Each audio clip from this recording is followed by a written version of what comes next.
Good evening, members of Spiritual Encrypted Encounters. For those that tune in on the stream, Facebook, YouTube, and for those who follow my several TikToks under APCS895. How y'all doing this evening? I hope everybody's doing great. Welcome to Open Mic Night tonight. Uh, I don't know how long I will do the live because I do have an appointment in the morning, but I will continue regardless to see how far I can go. Uh, in saying that, how's everybody doing this evening? I hope everybody is doing well.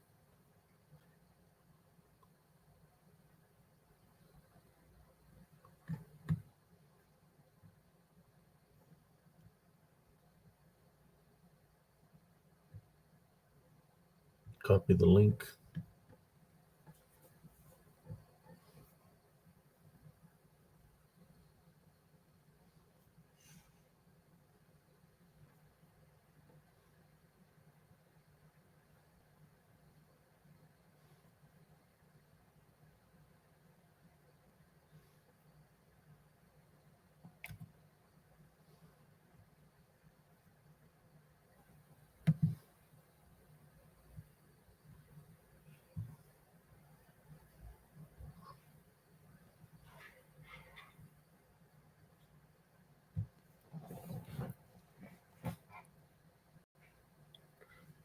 Fixing to share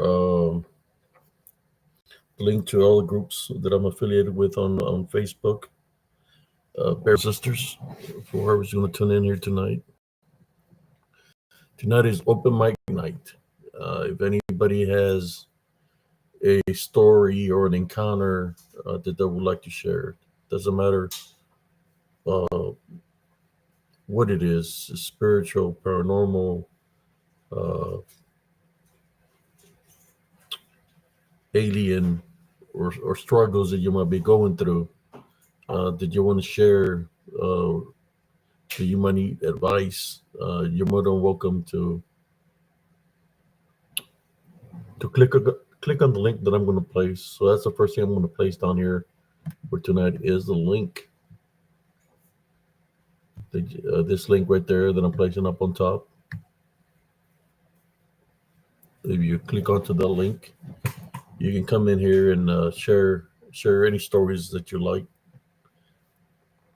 Spirit, whatever stories that you, whatever experiences you're going through, you're more than welcome to join tonight on this open mic night.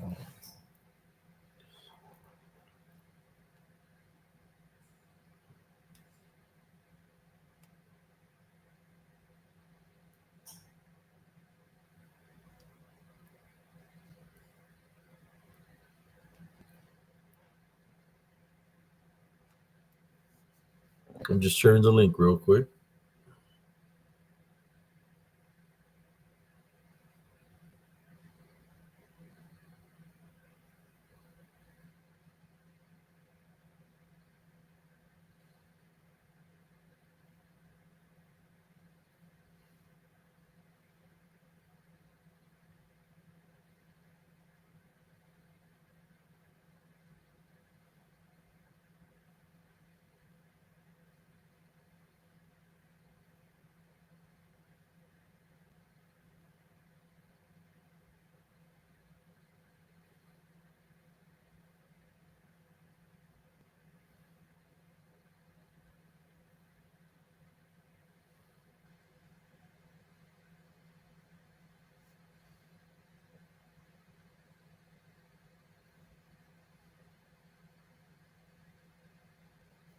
There we go. We're all shares. How you doing, Anna Wilson? Oh, I don't know. I haven't spoke to Jesse at all. He knows we're gonna do open mic night. I sent him the link. I think he's there because I see him looking at it. Whether he can join or not, I don't know. But I just started a little bit late. Was going early today because got an appointment in the morning, so I decided to start. I was going to start at 10:30, so I'll give it a little bit of time to do this live. It's open mic night. which today, if anybody would like to share any encounters, any experiences, hit up the link. You don't have to show your face, but you can use your mic to speak. Share any stories, uh, what you've experienced in life, spiritual, paranormal, whatever you've gone through or whatever you're going through. That's what we're doing here tonight, open mic night. And there's the link right up in here, up on top, whoever would like to join. For meanwhile, while people are tuning in, I have so many pictures that I can share, and whether people wanna join the live or not, it's up to y'all. I know how it is because I've been there, brothers and sisters, where when I was going through things, I kind of kept everything to myself. I didn't tell family members what I was going through. I didn't tell doctors that I would, what I'm going through because they wouldn't understand. There's cousin Jesse right there. Let me add him to the live. How you doing, cousin Jesse? How you doing, man? So that's why when I created spiritual encrypted encounters, you could say it was positive spiritualist. That's the name of my original group that I had, positive spiritualist. Uh, I would annotate all the things that I was going through. I was taking pictures. I would do videos. I would talk spiritually, walking through Mother Nature, uh, and I was bringing the spiritual aspect of things to whoever will listen. Uh, I was I doing uh, videos on Light Workers of the World. Uh, there for a while, Light Workers Live feeds. So a lot of people knew me from there and follow me to positive spiritualist. But you know, sometimes when you bring a something that somebody ain't used to, something different, that you're trying to bring awareness, right? Because you've been through it. You've been through the spiritual warfare. You've been attacked. You've been fighting these unseen forces. And for those people that never been through something like that or experienced anything, they wouldn't understand what to do because they haven't been in my shoes, right? Because it was something that happened to me, and it's something that I had to go through. It was no and if or buts. That obstacle that was in my way is something that I was going to have to find a way to overcome, in which I did. So I bring the spiritual knowledge and wisdom to the viewers here of Spiritual Encrypted Encounters. But when I had Positive Spiritualist on Facebook, I got targeted. I got targeted by the people that believe that a lot of the things that are being witnessed are flesh and blood. Well, I have the evidence here in Spiritual Encrypted Encounters to prove otherwise.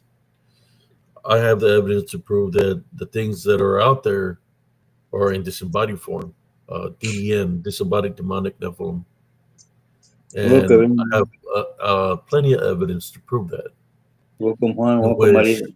all the doubters and all this naysayers, to prove them wrong, that what they're also witnessing is the same things that I'm witnessing, and it's not something that's in the flesh. It's something that has the ability to manifest, in which they're demonic in nature. Uh, People know them as demons. People know them as unclean spirits, but I call them disembodied demonic Nephilim because that's what they are. So my group that I had on Facebook got targeted.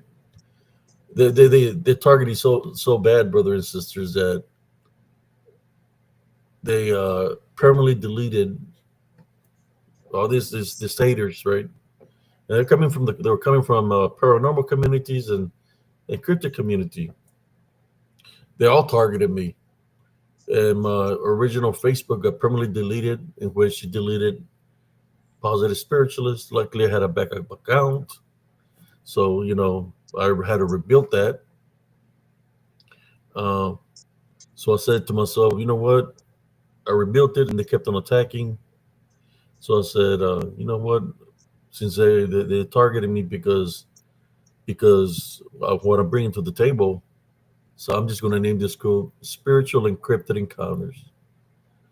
And the cryptid is not because I'm thinking that the cryptids are real. I put it there because I got attacked by the majority was from the cryptid community that was attacking me because I wasn't believing in the things that they believe that they're flesh or blood. I was bringing the aspect of that they're demonic in nature. So Uh, that's why this is called spiritual and cryptid encounters because they do manifest to look beastly. They take those manifestations either to look. Uh, I've got images where they look like a werewolf or lycanthrope. I've got images where they look like a Bigfoot, a white Bigfoot, a brown Bigfoot, black Bigfoot. You know, I have images where there's a giant owl that's like about 15 feet tall. Short reels that I've created. So this is what's about is not to be shy to share what you're going through. We understand here in Spiritual Encrypted Encounters. hello, my So bro. that's why I made this group to help out people spiritually.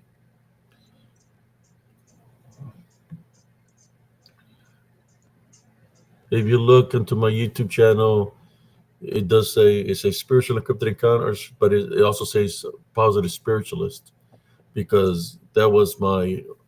It's still that group is still effective on Facebook, but spiritual encrypted encounters is you know it's growing a little bit, not that much, but people still joining on there because when you get targeted, they do mass reporting on you, and we already know that that's what happened. Just like they try to attack us here on YouTube. So I said, okay, we was going to Restream on StreamYard. We're getting attacked on StreamYard.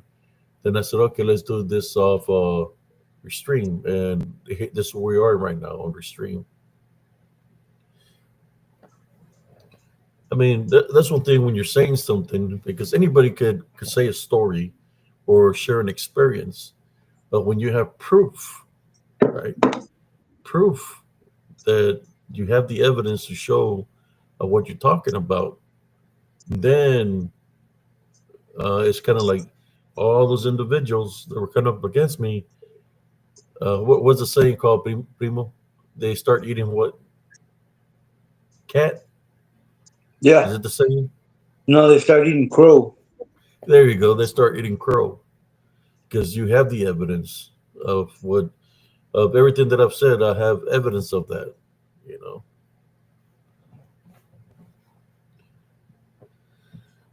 So I'll let cousin Jesse talk to you a little bit. I do got an appointment in the morning, Primo, a las 9. So that's why I decided I was gonna do it at 10:30, but just letting you know, So what is it? Open mic night? it's open It mic is. night. That's what I named it. So what's up, ladies and gentlemen? Talk to Jesse. What do you want to talk about? Let me know. We can You're have a conversation. way behind on the comments. You're welcome, Sister Edna. Hello, everyone that I didn't say hi to.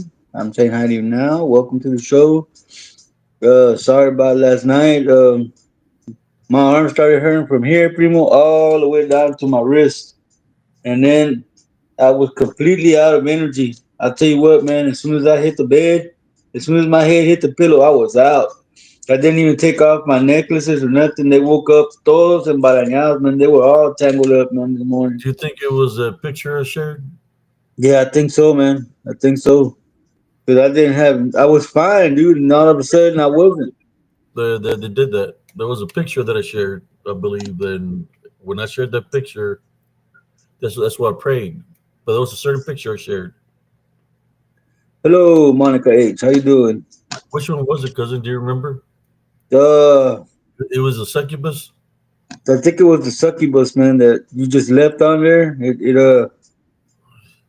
It came The through the the pool. the succubus that I was sharing that was by the woods, the Michael Yeah. Jackson one, right? Is that it? The Mm, face that I was showing, or was it the? the other one, the one that was with the Hat Man, Yeah, because you left that one up there, and I was asking you, it don't have any arms, it don't have any arms.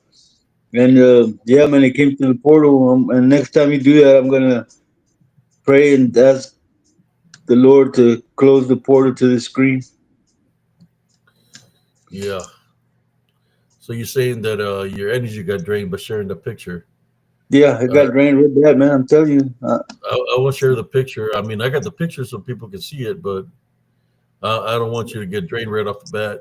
Maybe Because I'll show the picture later you on left it, you left it on there a long time, man. It was up there for about good 20 minutes, man. with the black one piece. Somebody said I I got the picture here, but I don't know. I should put it on there. mean, you could show it, man, but Not for so long. yeah. A quick glance. You know what I was noticing, man.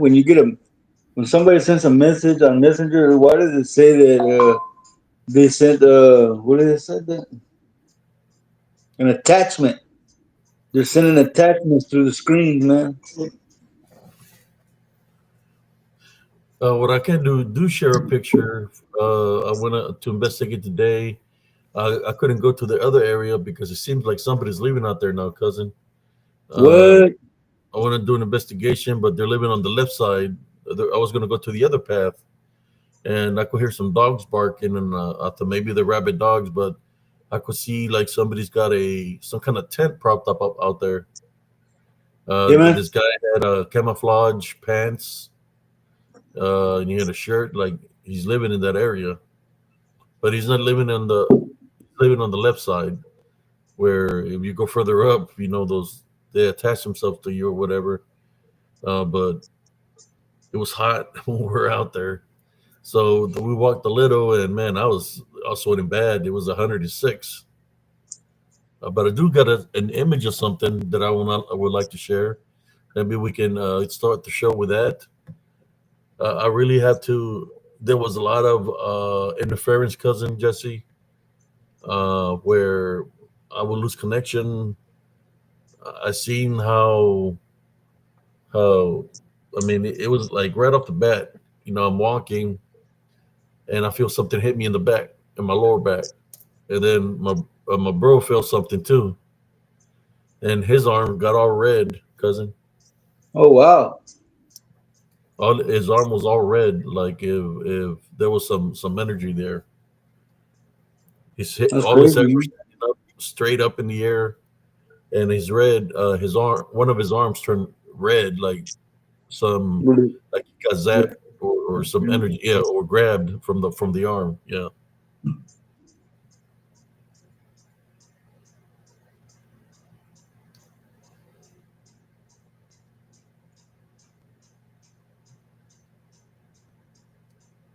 Yeah, I'm gonna have to cut off my nail. I got a bunch of gasket maker underneath my fingernails. I'm gonna have to cut my nails off. I got this shirt on tonight, Look, it's the Pajaro. Pajaro, the Pajaro shirt. Uh oh, I got I got this on, cousin.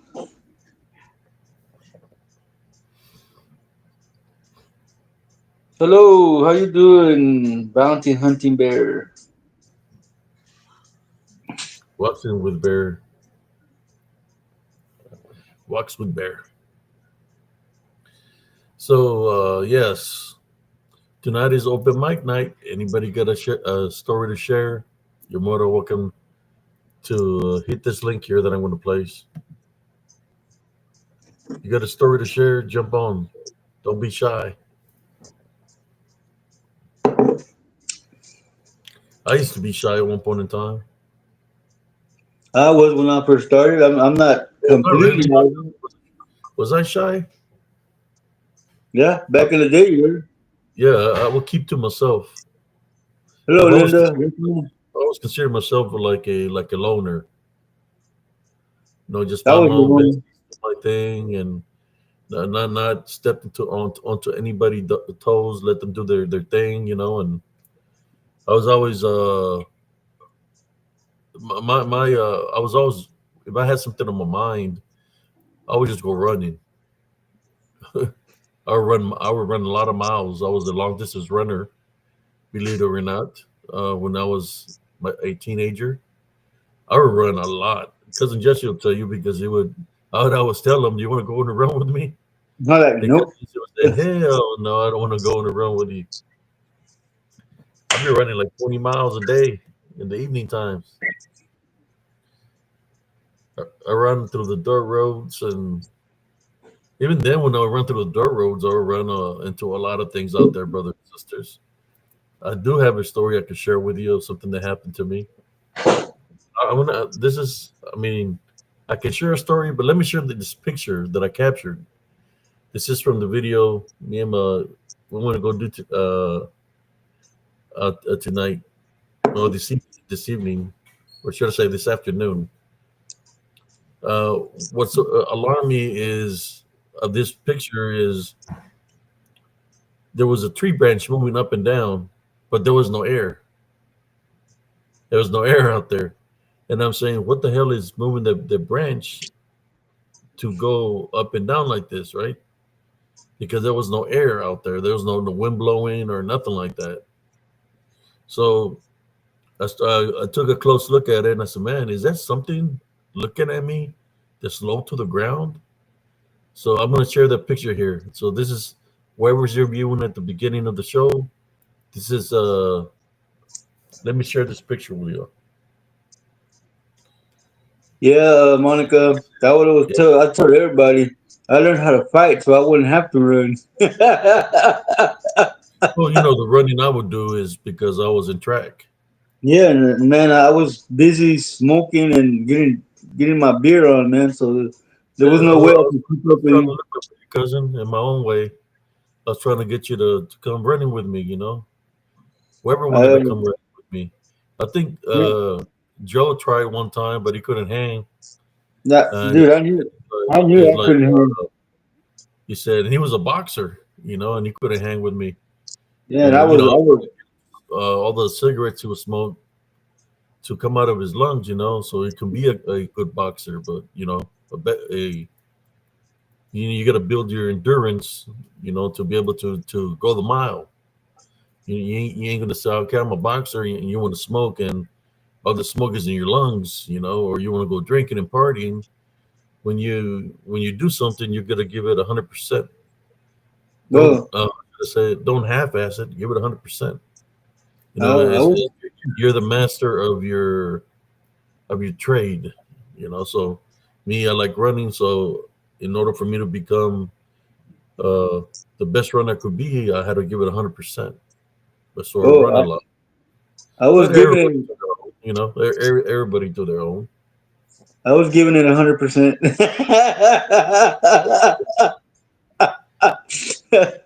I I tried, built, cause I I try built to my, I try to get y'all. I think Robert ran with me one time. Robert, my brother Robert yeah, but ran with. he was a football player, so he could run, man. I couldn't run, dude. Yeah, he was hanging there with me, Robert, my brother Robert. But that I can remember, I think Robert was the only one to hang with me, like one or two times, and went running with me. Dude, he So was he, skinny as hell. uh, I had but after that he started. I think he played football. My brother Robert. But But anyways, he was real thin, dude. He could keep up with you. I mean, he could like just run through the breeze, man, because he was so skinny, man. yeah, he had long legs and everything. Uh, But yeah, it's I could run pretty fast, like the wind. Cousin Jesse will let you know. I was fast. And I remember, man, when I would walk with Robert, man, I had to take 3 steps, man, to equal one of his steps because he had those long legs, dude. Yeah. So to me, running was my piece. My piece. You know, running was where I get in the zone, and when I'm running, I'm not really thinking, but uh, I'm just It's, it's you your know, Zen moment. yeah. Is my love foundation that at that time was running was part of the love foundation, in which the Heavenly Father would show me things when I would go running. That was my peace, my comfort, and there's some times that I ran into some things out there that I never told nobody about. One day I was running, and there was this guys that came in a big truck with big wheels, and they tried to run me off the road with the truck. So I was able to get on the field that was cultivated. So all the it was loose dirt, right? So these guys were trying to run me over with the truck. There was like 6 dudes in this big truck. Welcome, So Renee. I ran into open field. I was used to it because we was migrant workers and we work in the fields, right? So they try to get on the field and they got stuck in the dirt, and I left them behind. I ran I ran towards the canalito where the woods were, and I made it back home. But those guys got stuck in the dirt. You know, they had a truck. Does anybody want to jump on and enjoy open mic night? Come on, ladies and gentlemen. We are waiting for your stories. What's up, Renee? Come on. That's You right. want to jump Open on mic. to open mic night? And here is the link. There you go. Tap the Yeah, link. Come to on run the in. I used to run the mile, the 2 mile, and sometimes they make me run the mile relay for the team. There was a guy that he was that's the only thing he would do was run the mile relay. But when it came down to run the mile relay, he would act sick that his stomach hurt. So I had already run the mile and the 2 mile, and they would make me run the mile relay, the 1 lap with a mile relay team. I was pretty fast, so the coach would say, "You got this." I mean, because I'll do a lot of running, so You one know, lap is nothing compared to running 4 laps or eight uh 8 laps at full speed. You know, I'll tell you what, man. One time I ran from the roadside park to the ranch, man, in less than 2 minutes, man, because those 2 dudes pulled survival knives on me, man. And that's the next day when I beat up that dude behind the field house for pulling that knife on me. I didn't have any weapons on me, man. But I got him the fastest I've ever run.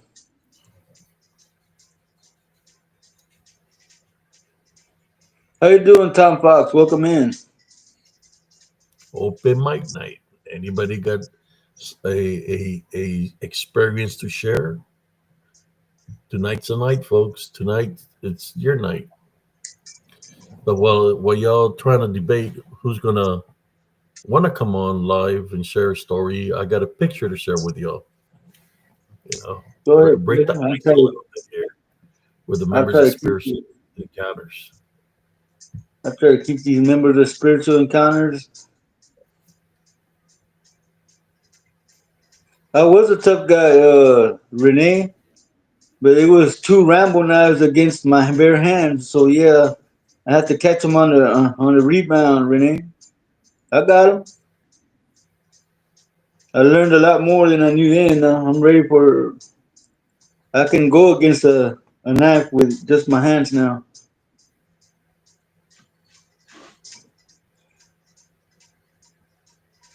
So, what did the members of Spiritual and Cryptic Encounter want to talk about? Uh-oh. Let's see who wants to do a lot. Come on the show and share an experience. But for meanwhile, let me share this. This photo is from today. That Like I photo? said, I was. What's You that? sent me 4 photos, man. I sent it to you. Yeah, look, there they are. All right. I think I sent it to the. I thought I sent it to me. No, you sent it to me. Well, Yes, shit. Monica. I'll just use it off of your profile. Heavenly Father, please close the portals to all the phones. Let the picture be seen, but nothing come through the portals and into anybody's house. This I pray. Amen.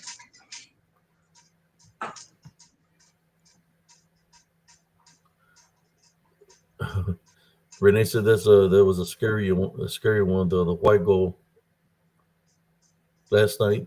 Is it the one that was in front of my brother, or is it the one that I shared as the face that was in the woods?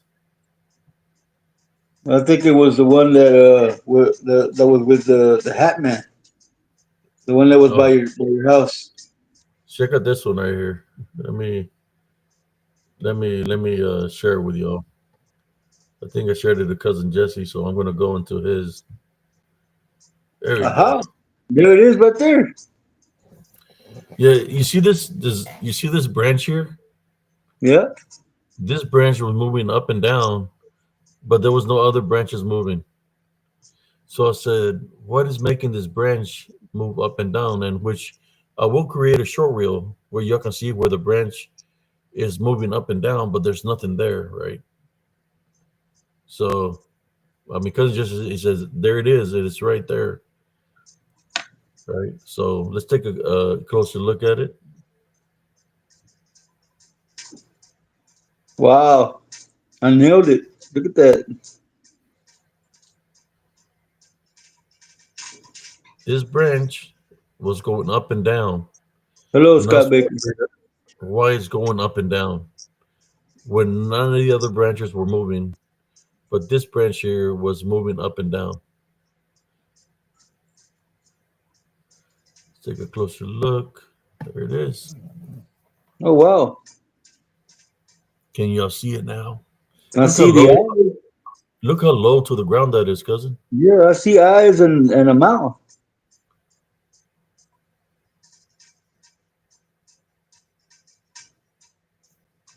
It's low, no? Mm-hmm. This is a branch that was moving up and down. That was where his head is. There's a closer look at it. Wow. What do you think that is? I mean, what does it look like to you? Yeah. DDA?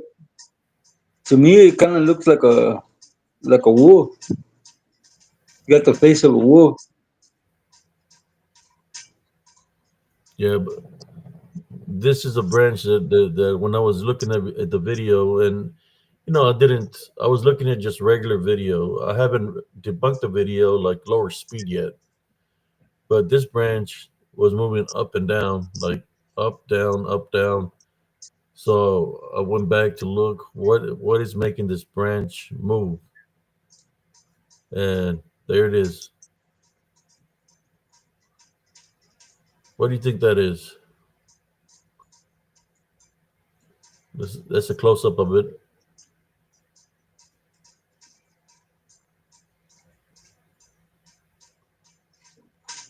That was a good from there to where I was at.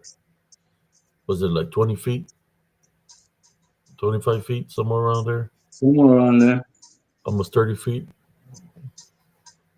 So you got this one here that's all black. Then Hello, I thought I Julian. saw something else here, but I said this is what's making something is making the branch move. So I figured this is what's making this branch move up and down.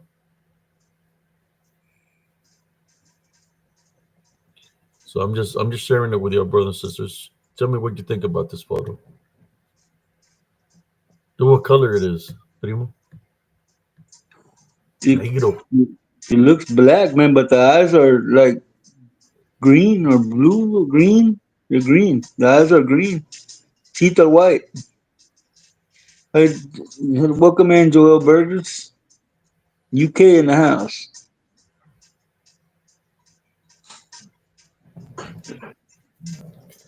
There you go. It's just Wow. looking at me, man.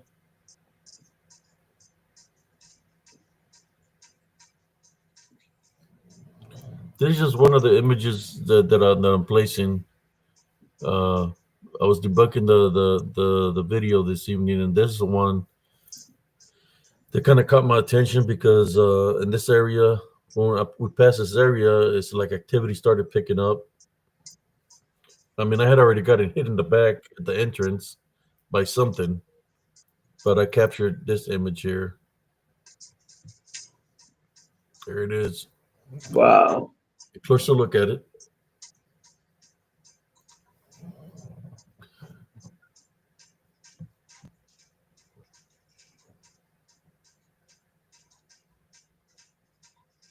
So I'll put it there to the side for right now. Let me look at the comments. ¿Cómo la ves, primo? Oh man, that's something right there, man. I saw it automatically as soon as you posted the picture, man. I saw it. As far as I know, there's no bears in Texas. Not in Central Texas. I mean, there's bears at the zoo, and there's bears at the zoos. But not that I know that there's bears in Central Texas. The 10 years I was in the Cav or the up here in Fort Hood for about 9 years in the Cav or 8.5 years in the Cav. I never witnessed a bear. I witnessed mountain lions and cougars, stuff like that, wildcats, but never a bear. Welcome, Jaime Alanis. Then that's how to train out there day and night in the woods.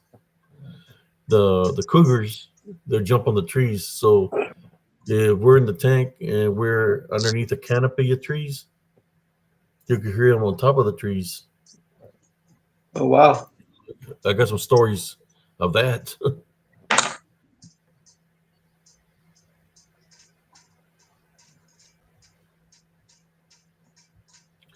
um, Renee, today I didn't go by myself. We were gonna go to a different section instead of the section that I normally go to. But yeah, there was activity.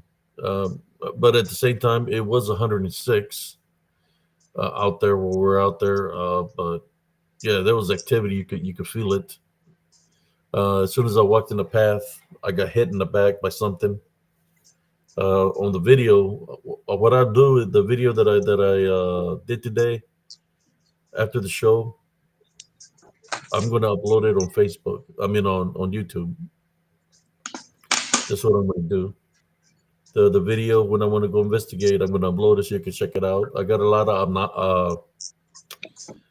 I got a lot of how should I say interference where I lost connection numerous times out there, but it was hot and heavy.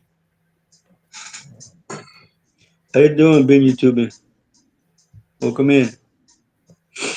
Let me catch up with the comments. I'm kind of behind here.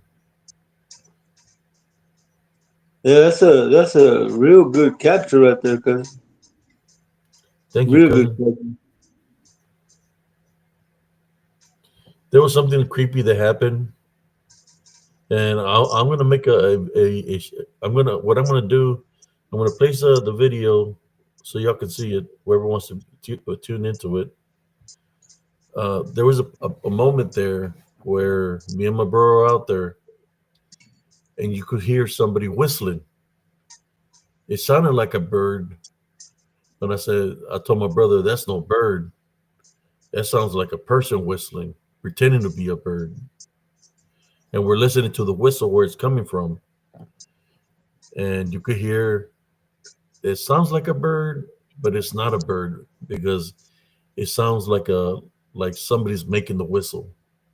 So we go off the path into the woods, and we're looking to see where this whistle is coming from. Next, you know, the whistle sounds somewhere else. But what I'm gonna do, I'm gonna make a short reel of that, so y'all can see.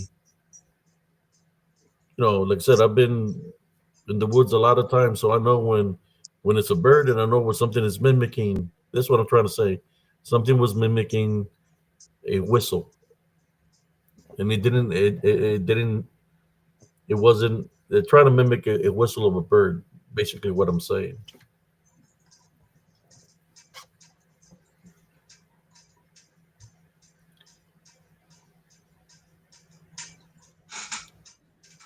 That's right, Jaime. A DDN.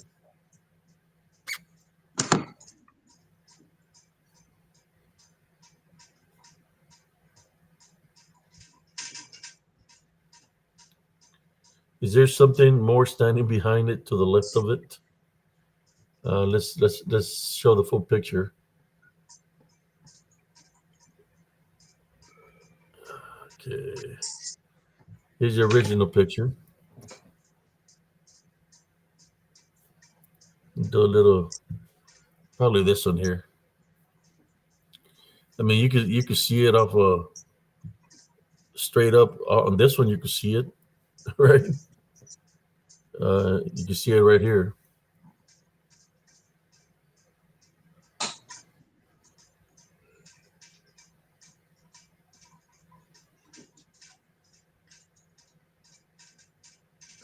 Yeah, but look how dark it is, cousin. If you want to come on, Clint W, there's a link out there in the chat. It is open mic night.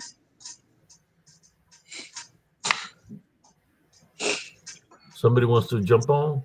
Yeah, Clint W wants to jump on. Clinton W. Yep. Where's Clinton W? Right now, he's like the third on top of the chat, now four.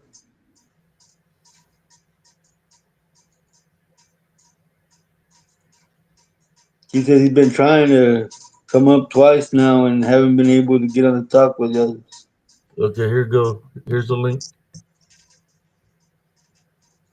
Oh, I see him. I got you. No, that's not him. That's the picture. Uh, here's the link Okay. right here. There's the link. Go ahead and tap into it, Clint. Be right back, man. Let me go blow my nose. I see him. How you doing, Clint? Hey, what's going on, brother? Can you hear me? Yeah, I can hear you. What do you think about the picture there, brother? It's crazy, Oh, huh? yeah, no, I, I've been watching it for a little bit now, from PRT. I think I told you that the other night, probably about, like 2 nights ago, I think I came here from, PR. Paranormal table. Oh, I think hold on one second. Let me pause this. Can you hear me? Yeah. Okay, I had my TV on. It was repeating everything. The pictures. The picture I seen that you put up. I think it was 2 nights ago. That you put up. That was a huge werewolf, literally with the two the ears going up like triangles. I think that was 2 night. I think it was 2 nights ago, if I'm not mistaken. That was wild, in my opinion. That was crazy. Do you know which one I'm talking about? Yeah, I have several. The one with the two pointy ears, Yeah, yeah, yeah. the cocaine werewolf. Okay. Here in Central Texas, where I live, there's a lot of shapeshifter skinwalkers, and I used to run into them all the time while I was in the military. Shadow figures, going down range. We got night vision, like the tanks have those capabilities that if there's anything that's hot, right, that's alive, we're able to see the body signature that it gives out. Yeah, Or there's right. things that were out there that I couldn't laze with a laser because it wasn't something that was alive. But you could see the dark shadow figures moving down range. I would have to call range control when we're doing live fire. I will call them. Hey, we got something down range. I see six moving in this sector to this from this TRP to this TRP, and they have night vision up there, so they would look and I say, hey, there is something moving down there. But when they go investigate, they could never find nothing. But Of course, uh, of course. the Yeah. this demons, shadow figures, Mm-hmm. they don't have Yeah. heat signature. Now I hear when people say that they will shoot at them and all this. I said you can shoot all you want to. I mean, I was in the tank. I could laze on it. I have capabilities to show a manga around at it or coax at it, but you're not going to hit something that's not alive. The bullets are going to go right through it.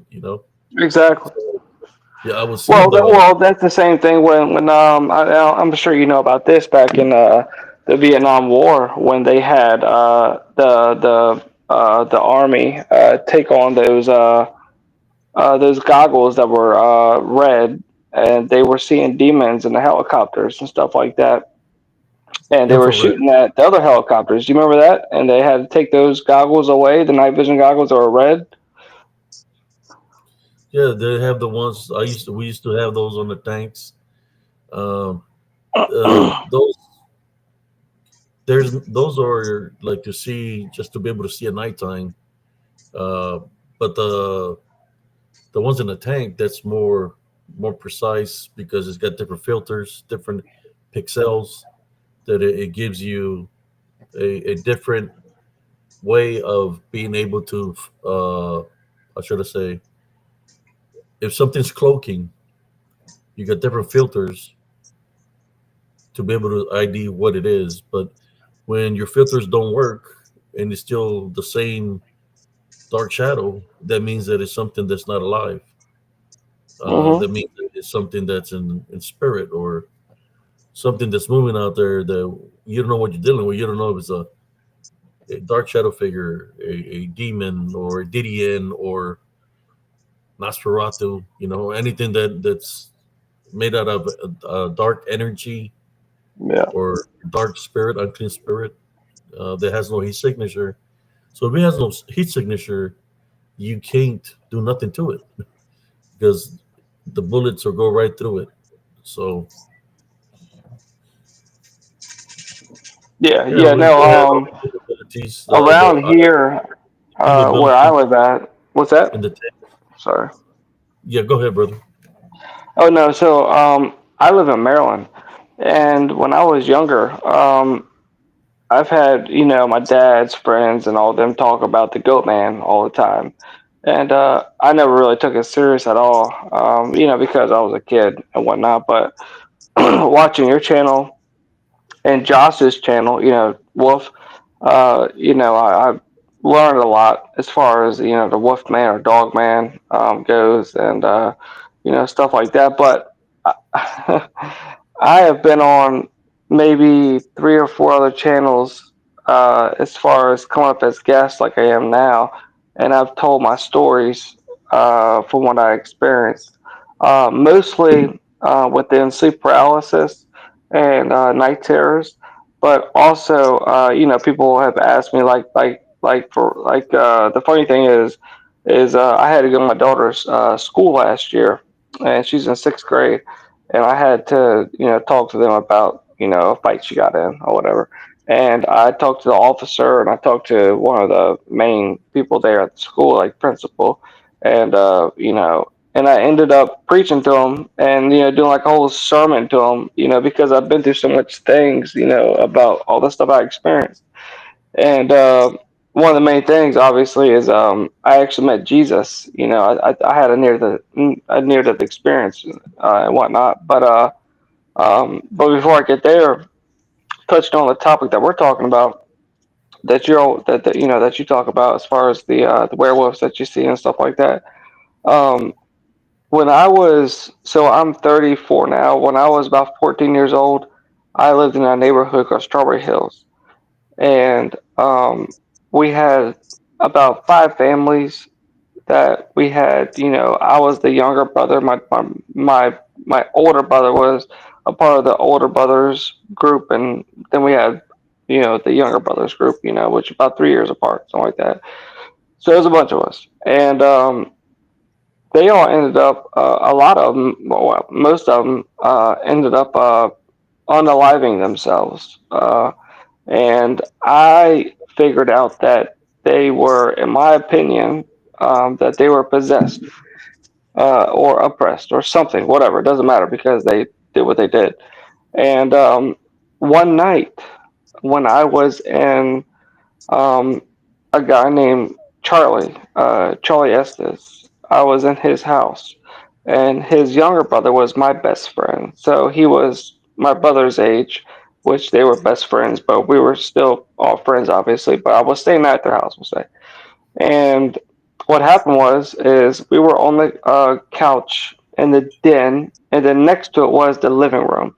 So the younger brother, which was Neil, which was Charlie's younger brother, which is my best friend, was sleeping on the couch in the living room. And then you had a big window, like 4 panels, we'll say, 7 foot tall and two foot apiece, whatever, the whole cross, right there at the front. And we were playing Nintendo 64, and he started to tell me that he used to see a guy come to the window, a ghost, we'll say, uh, the Hat Man or somebody that came with a suit and a hat. And him and Raymond was another friend of ours that also passed away, crazy as it is, um, that they both used to see this guy that used to come to the window. And I don't know if this guy that was a ghost or demon, whatever it was, talked to him or not. But he was telling me about this. He was like, "Man, nobody ever believes me and everything like this, and yada yada yada." And Charlie was like the leader of like our, like group, like if you watch any of the movies or whatever, like the Breakfast Club or whatever, he was like the leader, and he was awesome. But he uh, eventually unalived himself. But what had happened was after we were playing the game, he told me he was telling me about the Hat Man, and then all of a sudden we looked to the left in the living room when we see the windows, and we see a huge white glow go across the windows. I mean, it was weird. It was crazy. And he got up and paused the game, and he started, kind of not shouting at me, but he was like telling me. He was like, "I know you've seen that," and it was weird because he knew I knew that I seen it with him. It was weird because it was two Electabus in another room on Windows, and and this isn't the main part at all, but it's just you know, uh, the first part, and I was like, "Yeah, I seen it, Charlie. Okay, yeah, I'm a little freaked out now. That's kind of weird. Yada yada yada." And so what had happened was he used they had 4 bedrooms. They had, well, 3 bedrooms. They had their parents' bedroom all the way in the back. Then they had my best friend Neil's bedroom in the middle. Then they had Charlie's bedroom, and then we made it 4 bedrooms. And then RJ, their older brother, that moved out. Okay, so Charlie ended up taking RJ's bedroom to live in, and then Neil still has bedroom. Parents still had their bedroom, and then Charlie said, "Hey, listen, you can take my bedroom tonight." He had a futon in there, TV, and he said you could sleep in there, whatever. And he said, and then at that point, after we saw the apparition across the window, about 5 minutes later, we rolled the controllers up, and he's like, "Hey man, listen, I'm gonna go ahead and take a shower. You go ahead and go into the bedroom." I said, "All right, cool." And so he went to the bathroom to take a shower, and I went to his old bedroom. And mind you, they painted all the walls in his bedroom because he used to have on his walls. Everybody used to come in there and sign their name and whatnot. But he used to also have like crazy stuff from like Spencer's, like and like faces coming out the wall and all kinds of black lights and this weird stuff. Crazy like ICP stuff, and it all got painted over. So that, I think, in my opinion, start attracting, certain things. But nevertheless, what happened was, as I was in the bedroom and he was in the bathroom, I started watching Comedy Central, and I can remember it like it was yesterday. Like I tell everybody, it was Girls Gone Wild. I mean, it is what it is. It was that's what was on TV. It was a little small TV, and I was watching it, and there was a dresser that was in the corner, and then the window, and I was on the futon. So futon, dresser in the corner on the right, and the window, and then TV on all that. So what happened was, I heard a little tap at the window, and I didn't think anything about it. I thought a little bit about it because I was like, worried about, from what just happened. We talking about the apparition that passed the window, and then about 5 minutes later, literally, the whole dresser, a 5 foot wooden dresser that was about 2.5 foot across, solid wood, started going back and forth, like literally, like tilting back and forth. I mean, for 12 inches on each side, like back and forth, back and forth. And then at the same time, I heard a demonic growl dog sound, like like, I mean, it just kept getting louder, louder, louder, louder, louder, louder. And I got up, ran out the bedroom, and screaming, yelling. And Charlie ran out the bathroom. Neil, his little brother, on the couch. I was in the living room. Woke up, ran out there, met me in the kitchen, and I told them both what was going on. I said, "Dude, this shit, the dresser just rocked back and forth. I heard a demonic, growl. I don't know what I said at the time. I was 14, but I told them exactly what happened, and they just laughed at me. And I was like, "What? What are you laughing at? What the hell? This just happened. Like this is crazy." And then so the moral of the story is they ended up moving from Maryland to South Carolina, and Charlie ended up hanging himself. And that was only 2 days after the first person of our friends that lived in the same neighborhood, Devin, hung himself, and which is Oh, ironic. I'm sorry. I know I uh, should. that's Yeah, crazy, man. yeah, Sorry to yeah. hear that. Thank you. I appreciate that. I really do. And the crazy thing is that Sorry we've for your had what's that? I'm so sorry for your loss. Thank you. I appreciate that. I really do, man. Because in that neighborhood in Strawberry Hills, we had about you know a total of 7, 8. I think 7 or 8 of them of my friends do the same thing, literally.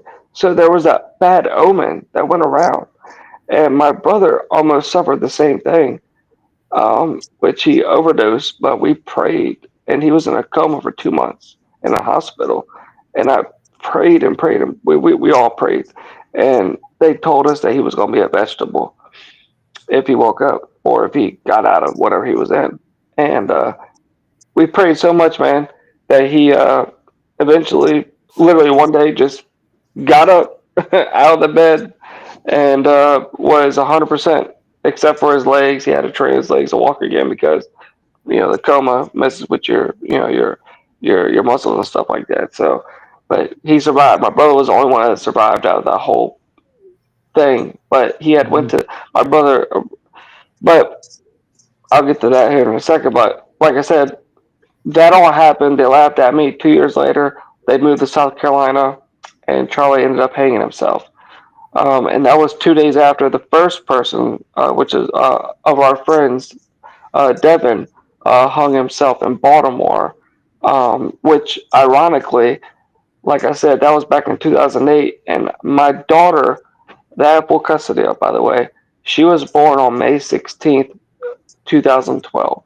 And the first person to unalive themselves, hang themselves, was on May 16th, which was Devin, which is so crazy and so weird because I have so much things that have happened to me, and I've told a bunch of my stories on a couple of people's lives, and a whole lot of people because I don't trust a whole lot of people.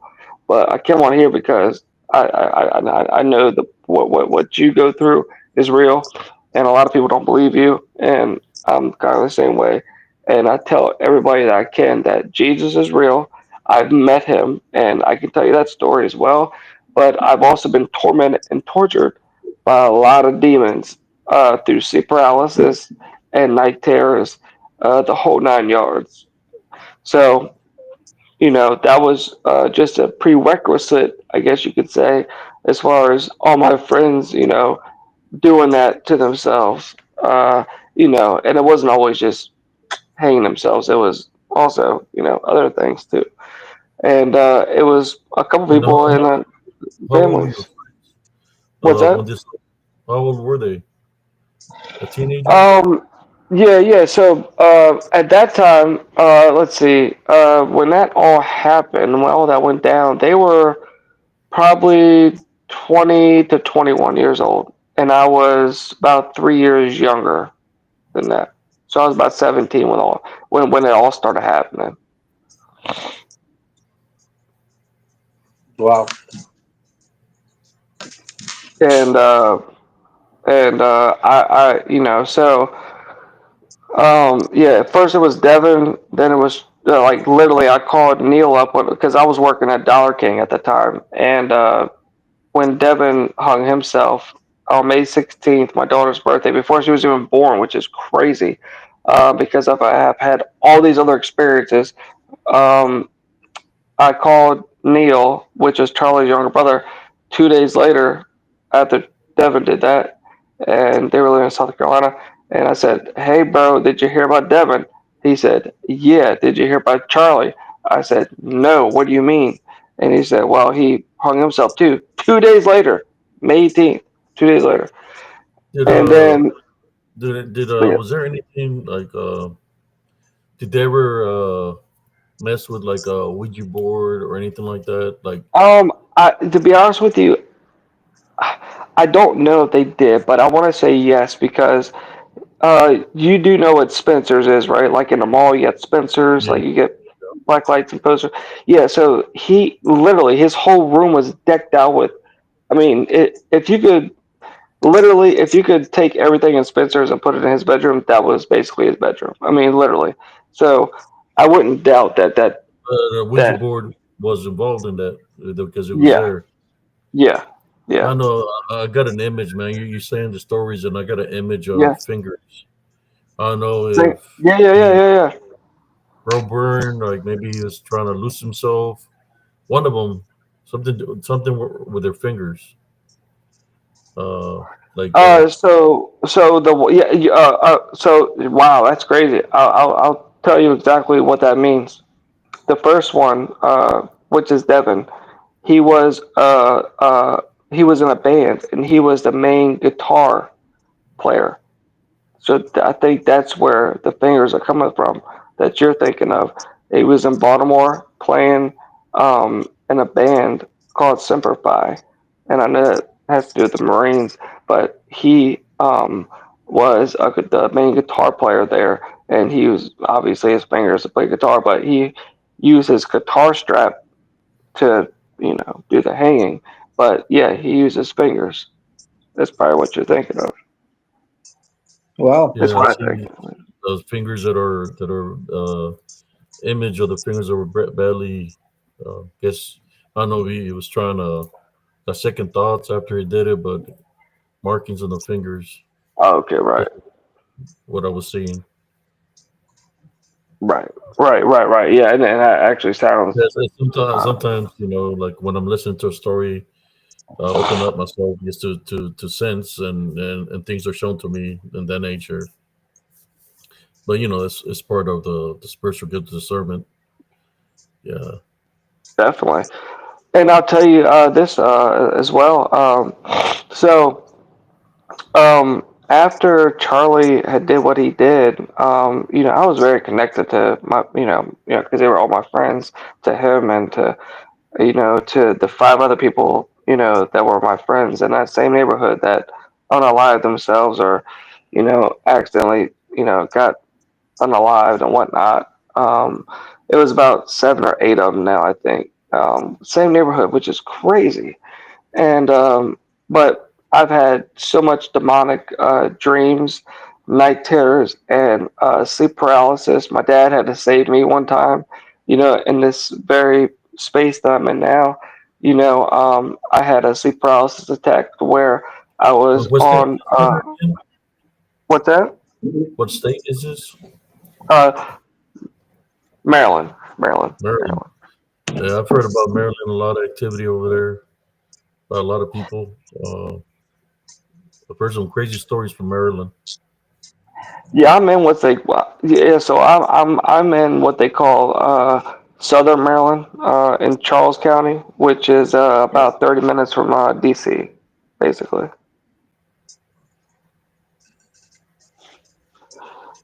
Um, but so yeah, so what? So basically, a crazy thing that happened was so this was about I don't know. I want to say about 4 years after Charlie did what he did to himself. I had already had so that was in 2008. So yeah, 4 years later was when my daughter was born, 2012. And dude, I have some, like you have pictures. I have about four pictures as well that I think you would love to see.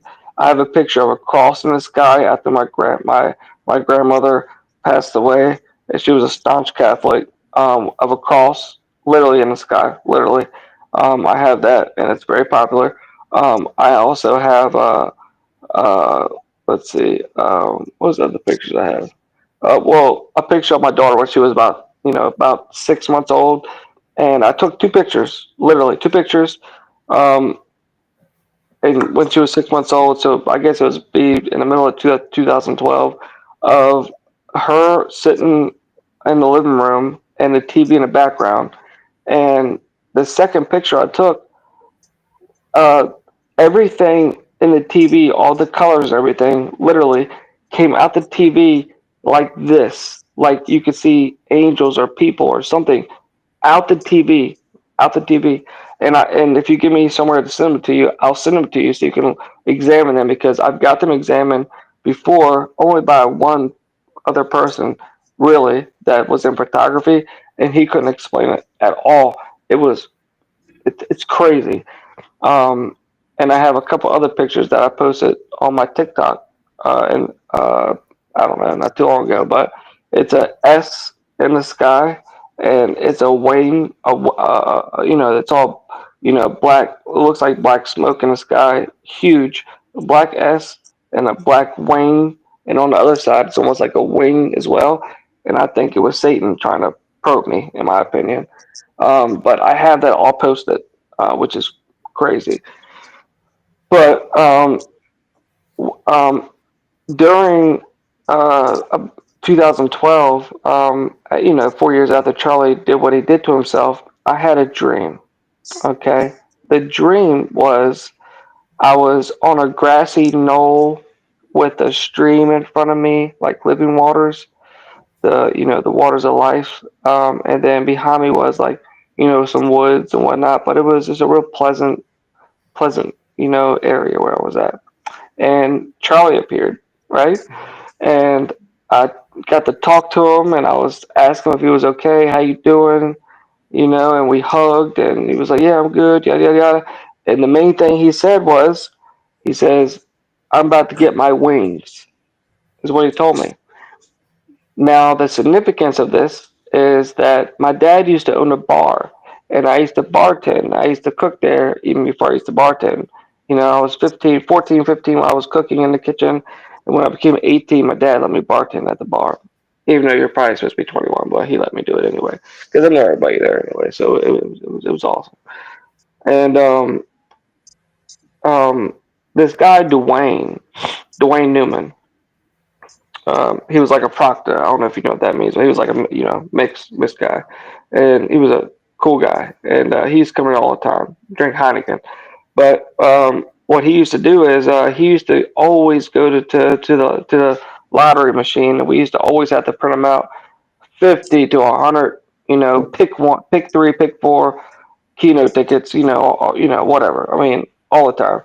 And then we eventually just let him come behind the bar and just do it himself because he knew what he wanted. And what had happened, and this was so after 2012, after I seen Charlie in my dream, I want to say maybe 3 years later, um, Dwayne had had a freak accident with a kidney stone, and he passed away. And I want to say 2 months after that, he was in my dream. Literally, it was the same dream that I had of Charlie.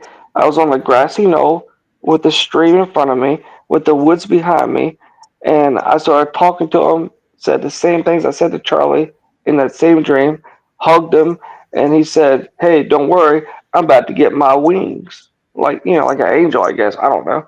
I mean, it's what he told me. So two of the same exact dreams, and I haven't shared this on any other platform, by the way.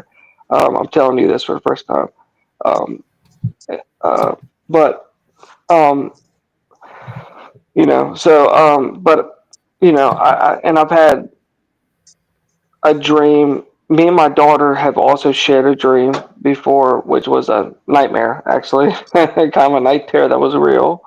I could tell you about that. I could tell you about me astral projecting in my body a couple times, which I didn't really mean to do, but I basically learned because the problem is I've had sleep paralysis all my life, right? And I looked up on YouTube years ago on other people that have had sleep paralysis and what to do about it, how to get out of it. And I came across these people that now I know that they're new age. I didn't realize it back then, but they said that they literally, a group of them go to a hotel and they rent out, a hotel, and they actually induce themselves into sleep paralysis so that they can literally astral project out their body. And I'm like, what the hell? Why would you do such a thing? Like, to be in sleep paralysis, number one, sucks bad. I mean, so they're literally doing it on purpose, right? To astral project apparently. So I learned that if you just stay still when you're in sleep paralysis, what happens is you start feeling a vibration, like your arm's asleep. You feel your arm like you're tingling, right? Basically, what happens is your feet start tingling, and it goes all the way up your legs, all the way up your chest, all the way up to your arms and head.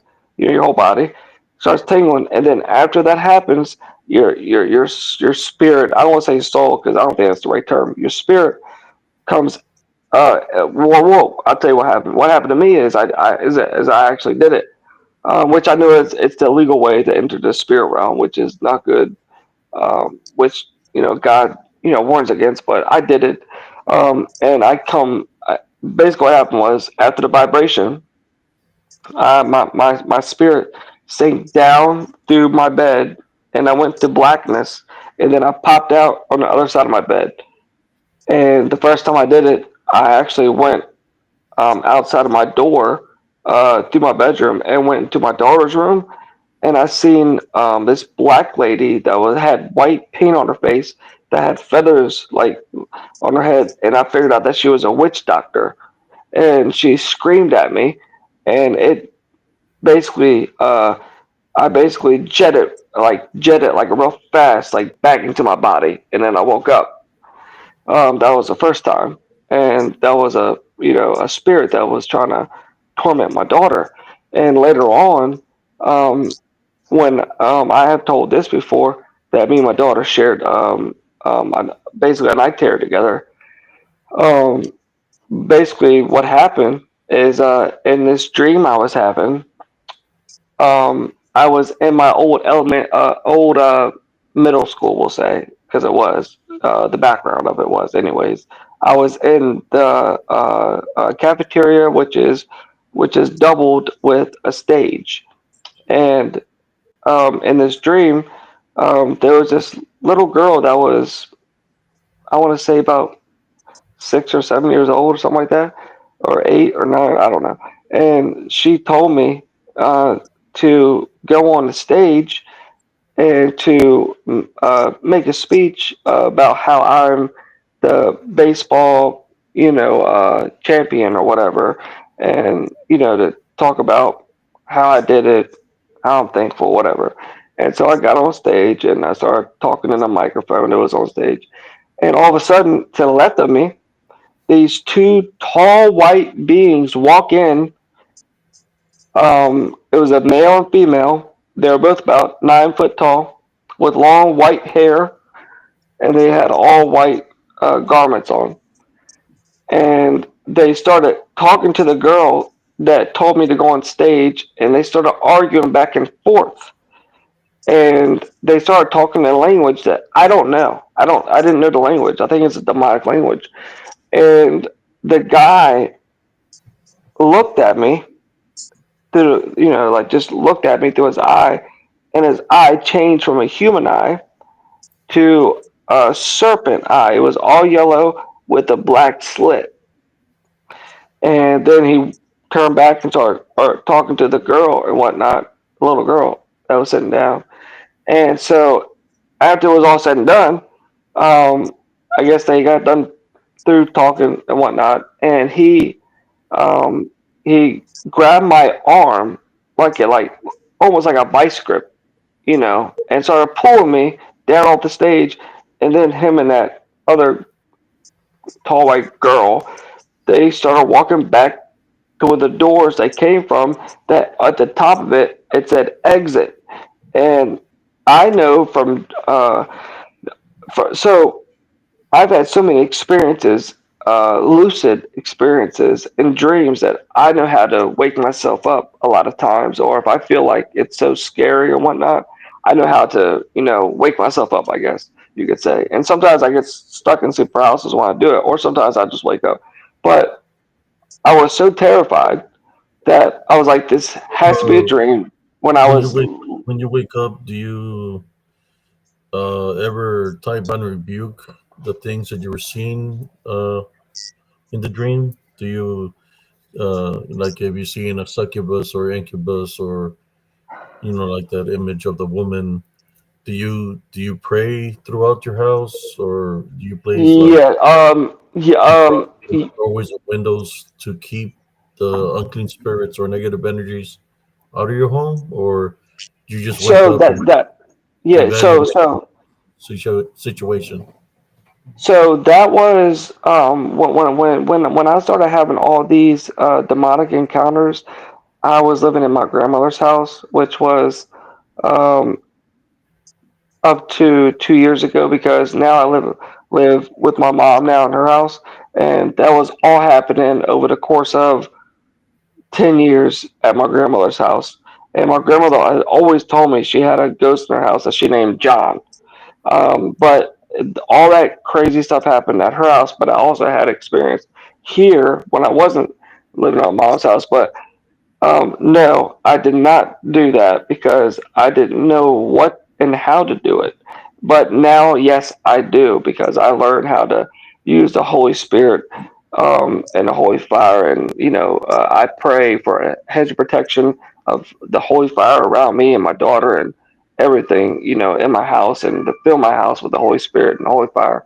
And, in Jesus' name, by the blood of Jesus. And that's what I do now. And I don't have those experiences too much anymore at all, if I was any. thinking, hearing your stories that when that thing happened when you were young at your house or Yeah, my the buddy's thing house. was Yeah, moving and stuff, that y'all were afraid and it was growling. Uh, yeah. y'all didn't know But, what to but do. it's crazy. They didn't believe me, but they told me, like I said, Charlie told me about the guy that came to him, the Hat Man or whatever, as a ghost that used to come to I got them. a picture, brother, You know. of that man here that I captured at my house when I used to live in Elms Grove Estates. I don't live there now, but I got the image that I captured it outside my home because my dog was barking and I heard somebody say something to me, but when I looked, I couldn't see nothing. So as I was stepping out of the gates, I heard somebody say something to me again. So I turned around and I took a picture. Mm-hmm. So there's the images that I captured. Let me Like share I them said. with you. Oh yeah, I see that. It looks like the Rake or the Slender Man. So Wow. let me go to the images.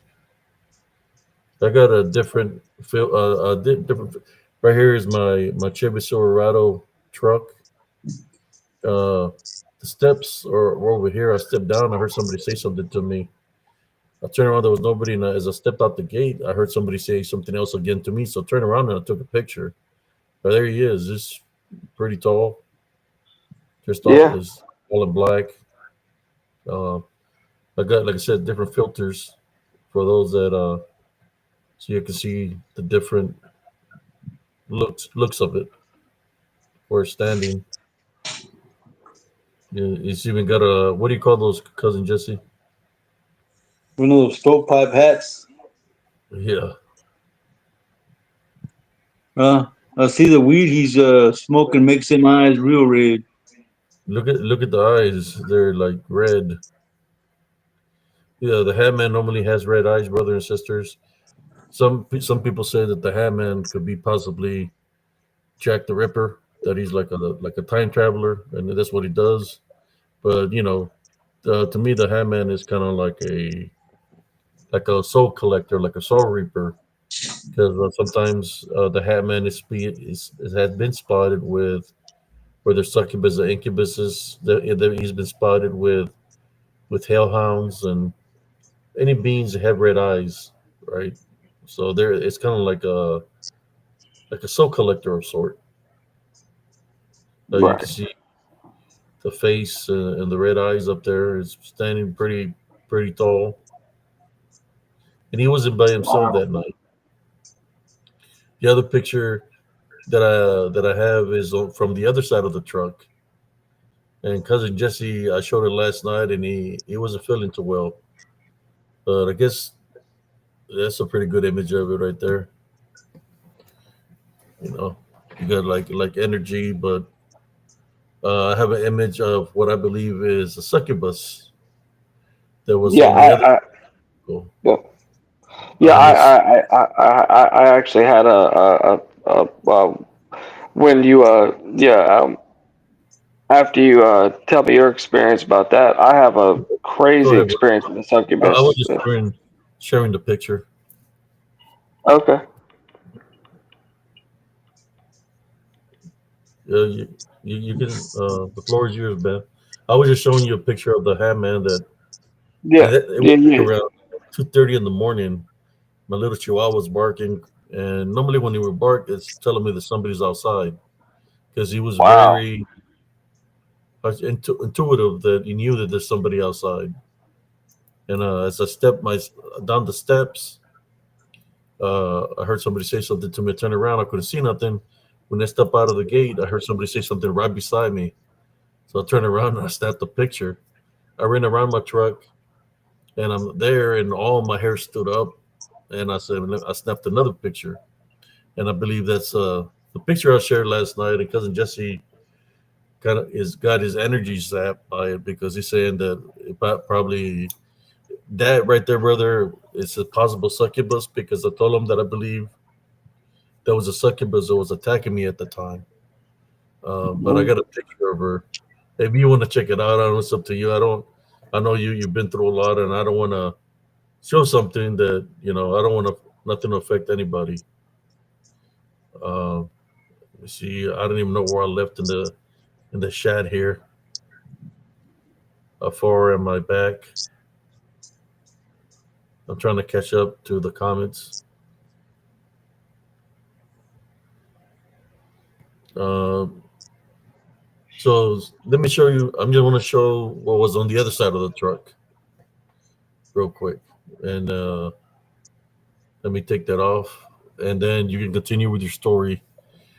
I'm going to show the picture of what was in, and I'll show it real fast because I don't want to leave it up there for too long. Because I know cousin Jesse had a certain effect to him yesterday, so I don't want to leave it up there too long. I just want to place what was on the other side of the truck because it was more than one. They never travel by themselves. A succubus, incubus, They travel True. together, and True. they always have familiars around them also. Yes. So Yep. let me see if I can find the picture that I was sharing yesterday. If it allows me. Okay, here it is. I'm sure real quick. Uh, I'm not here. closing my eyes. Yeah, you're like when I make the sound of the lechuza. Yep. Okay, here you go, folks. This was on the other side of the truck where my hair stood up. See if it shows up on here. There you go. So the fence where you seen the headman was this ways because the truck is right here, right? So the headman was somewhere in this vicinity over here. But on this side, I believe might be the familiar that travels with the succubus, and here's the succubus. I don't know if I can get a better picture of her. It's just showing me one picture here of her for some reason. I don't know why it's showing me one picture. Let me try this again. This is weird. And this every time I show this picture, something happens where it's not allowing me to show the picture. I mean, I looked up for it, and it's not allowing me to share all the other photos that I wanted to share with her. That's weird. Let's try this again. Yeah, it's just showing me one photo. I'll just leave it at that, man. Show real quick. It's not letting me show the close up of her, but you can see like all this here up in her head, like it's like energy, right? So the succubus, the way she works, when you're in sleep paralysis or you're caught up in a night terror, or you're being preoccupied in the dream because they got you. Um, you can't even see the picture, can you? Mm-mm. No, there's only three people on the screen. And I'm here thinking that I'm sharing the picture. There's a picture. There it is. And this is me running. I'll be back. Cousin Jesse took off. You don't like this picture. Well, the succubus is right there on the edge. Cousin Jesse was making fun of her yesterday, saying she didn't have no arms, and all of a sudden he started feeling funny. But I'm just showing it real quick that was on the other side of my truck that evening. The succubus attacks when you're in the sleep paralysis night terror. Some people call her the sea witch. But she'll drain your energy, keeps you preoccupied in the dream. Normally, people get attacked even sexually in the dreams. They're because there's other succubuses I have. that'll keep you preoccupied in the dream. But yeah, she drains your energy while you're. You say you went out of your body out of your body, right, to travel. Well, when your spirit was not in your body, the succubus was there. And the succubus can cause for when you wake up that you feel your energy is strained because she might be attached to you, and you have to take care of her to get rid of her in order for you to become better. And that's what I had to do. I literally fought the succubus, which I trained my body to be able to wake up from the dreams. And once I prayed to the Heavenly Father to show me my enemy, He showed me my enemy, and I was able to fight against her spiritually. I literally rebuked her in Jesus Christ's name while she was draining the energy out of my mouth. I was able to awaken from a dream. Her mouth was open. She was draining my energy, and I said, I type and rebuke in Jesus Christ's name. When I said that, her mouth open up real big, her eyes open up real wide, which she don't have no eyes. It's just darkness, right? They look like black voids, and she just exploded like into little pieces. When she exploded, there was orbs flying everywhere. So I felt that those were spirits of people that she had drained their life source out of. So I call upon the Heavenly Father to send His heavenly light to guide the spirits into His heavenly kingdom. And that was the last time I ran into the succubus because I overcame her spiritually. And people don't understand that the succubus, once they're attached, you don't have to be asleep for them to attack. If they're attached to you, they can attack you, and drain you while you're awake. As you can see, I'm not even in the dream state here, and she's right there, waiting to drain my energy. Wow. And I'm not in the dream state because I'm awake. That's what people don't understand, is that she attacks even when you're awake. That's why it's important to do a cleansing of your house, pray, do protection on you to keep her away. Or if it has to be done, you have to uh, fight her spiritually and tie, bind, and rebuke her in Jesus Christ's name. Take authority over her in Jesus Christ's name, and you will overcome her. But in saying that, let me stop sharing this photo because I don't want nothing to transfer in any kind of way. You good, cousin Jesse? I took it off. Yeah, I was feeling something, so I booted her out. People don't understand that sometimes when you capture an image like that, you have the residue of that, like the succubus, the residue, negative residue is still there. Like cousin Jesse said, could be a portal, it could be an opening in which she could exist just by the picture itself.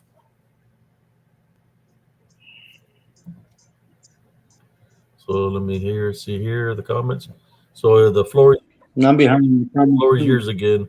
What you got something to say, cousin, about the things that he was saying? I got nothing to say, man, because I believe everything he said. Yeah, no, I was just trying to see, what you think. Especially the one where the thing was trembling and you could hear a growl.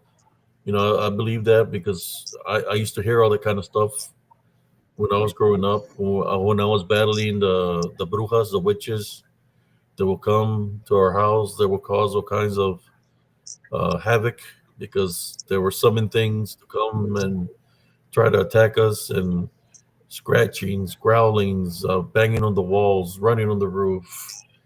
It's like a lot of things simultaneously, in which your hairs are standing up, your senses are just going crazy, and it just Yeah, being drowned with so much negativity. But thank God that I was able to fight them spiritually, and that's why I do this, to try to help out everybody. Is when you hear things, don't give it power of fear. No matter what manifestation of what noise they're making, take authority over it. Test its spirit. Place it. The Yeah, I spirit. have yeah. a story about a succubus as well, if you want to hear it. Yes, I'll let you speak, brother. Yep, no problem. So the floor is yours again. Now, I'm just saying, place that spirit to the test. Say this is how you place it to the test. Like I said, doesn't matter what noise it's making, what manifestation is taking, what is if it's threatening you or telling you something, put it to the test. Say, I take authority over you in Jesus Christ's name. I tie, bind, and rebuke you in Jesus Christ's name.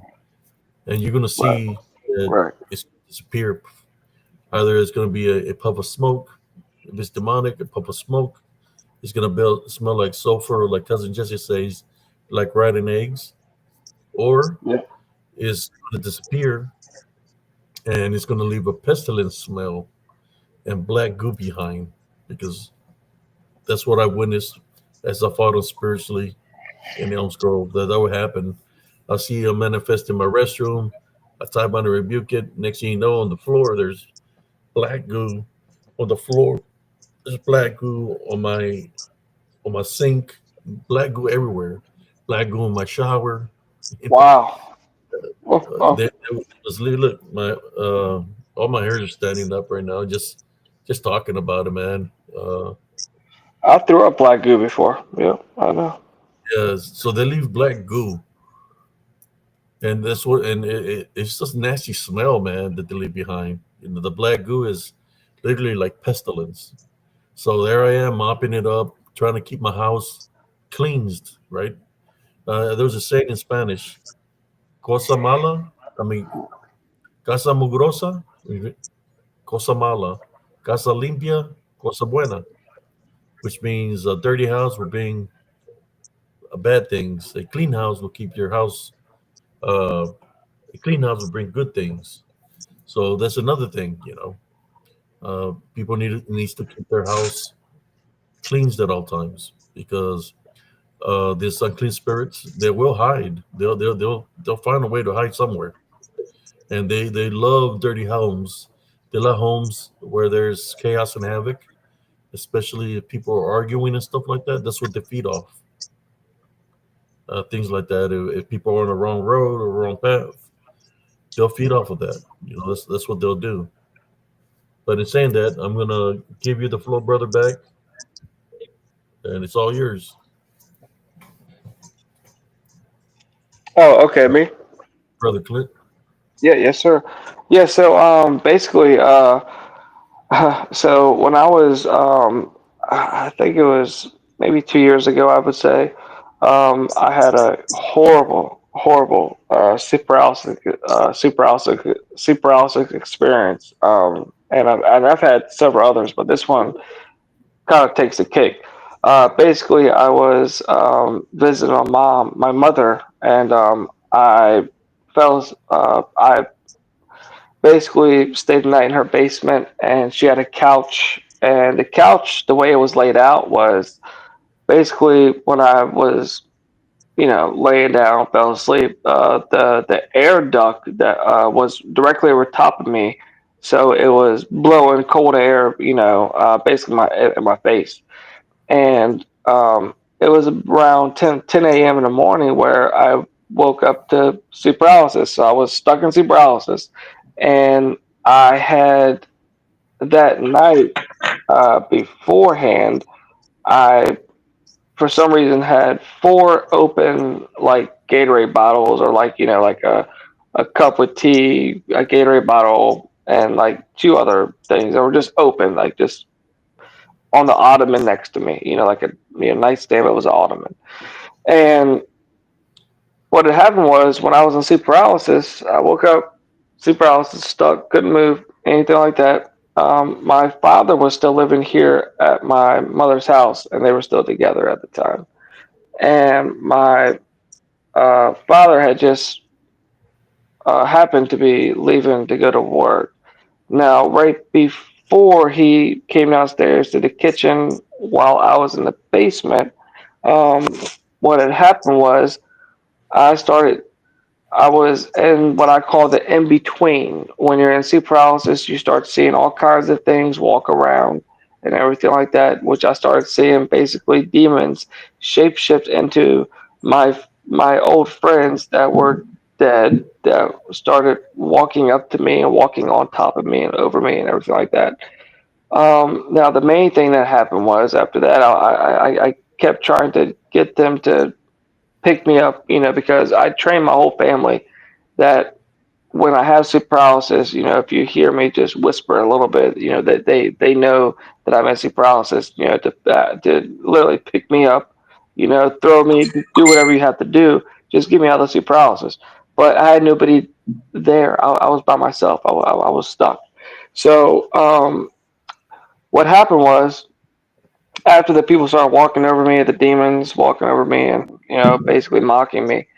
I looked like kind of kitty cornered behind me. I could still see with my eyes. And really, when you're in sleep paralysis, you're stuck in what's called literally the in between. You're stuck between you're frozen in time, barely dreaming, but you're seeing the spiritual reality around you.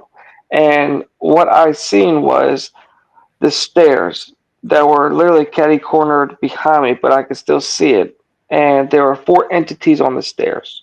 Now, the four entities were there, but I could only make out one, and they were perfectly, literally perfectly on the stairs, like one, two, three, four on the steps. And the only one I could make out perfectly was a succubus, and I call her a succubus because it was literally an all red female devil, literally whole body red, and she had two mini yellow horns, and she had yellow eyes with black slits, like a reptile. They're all reptilian serpents, whatever the hell they are. That's what they are, and that's what. And when I looked at her, and barely, I could look at her, I could move. It was horrifying. She looked at me, I looked at her, and you know what she did? She winked at me and smirked, like, and I could telepathically hear her saying, "I got you," literally. And I was like, son of a, I was like, damn. And so at that time, like I told you, that my father was still here, and he was at that almost same moment. I could hear my dad coming down the stairs, and then he was in the kitchen right over top of me. And so I could barely, literally barely, say the word help. So I started saying it as best as I could because it was very quiet because I was stuck in sleep paralysis. You can't really do anything. I was like, help, help, help, help, help, like just like that. And my dad, thank God, he actually heard me, and he came down the steps a little bit, and he seen me on the couch spread out. And the worst thing about this is the air duct above me was shooting. My mom keeps the house cold, so it was the air that was coming down was directly above my mouth. My mouth was open. I couldn't close my mouth. It was like 68, 66 degrees, whatever. It was all blowing in my mouth like sandpaper. I was choking. I was dying. And looking at this succubus demon, looking at me, smirking, laughing at me with these serpent eyes. And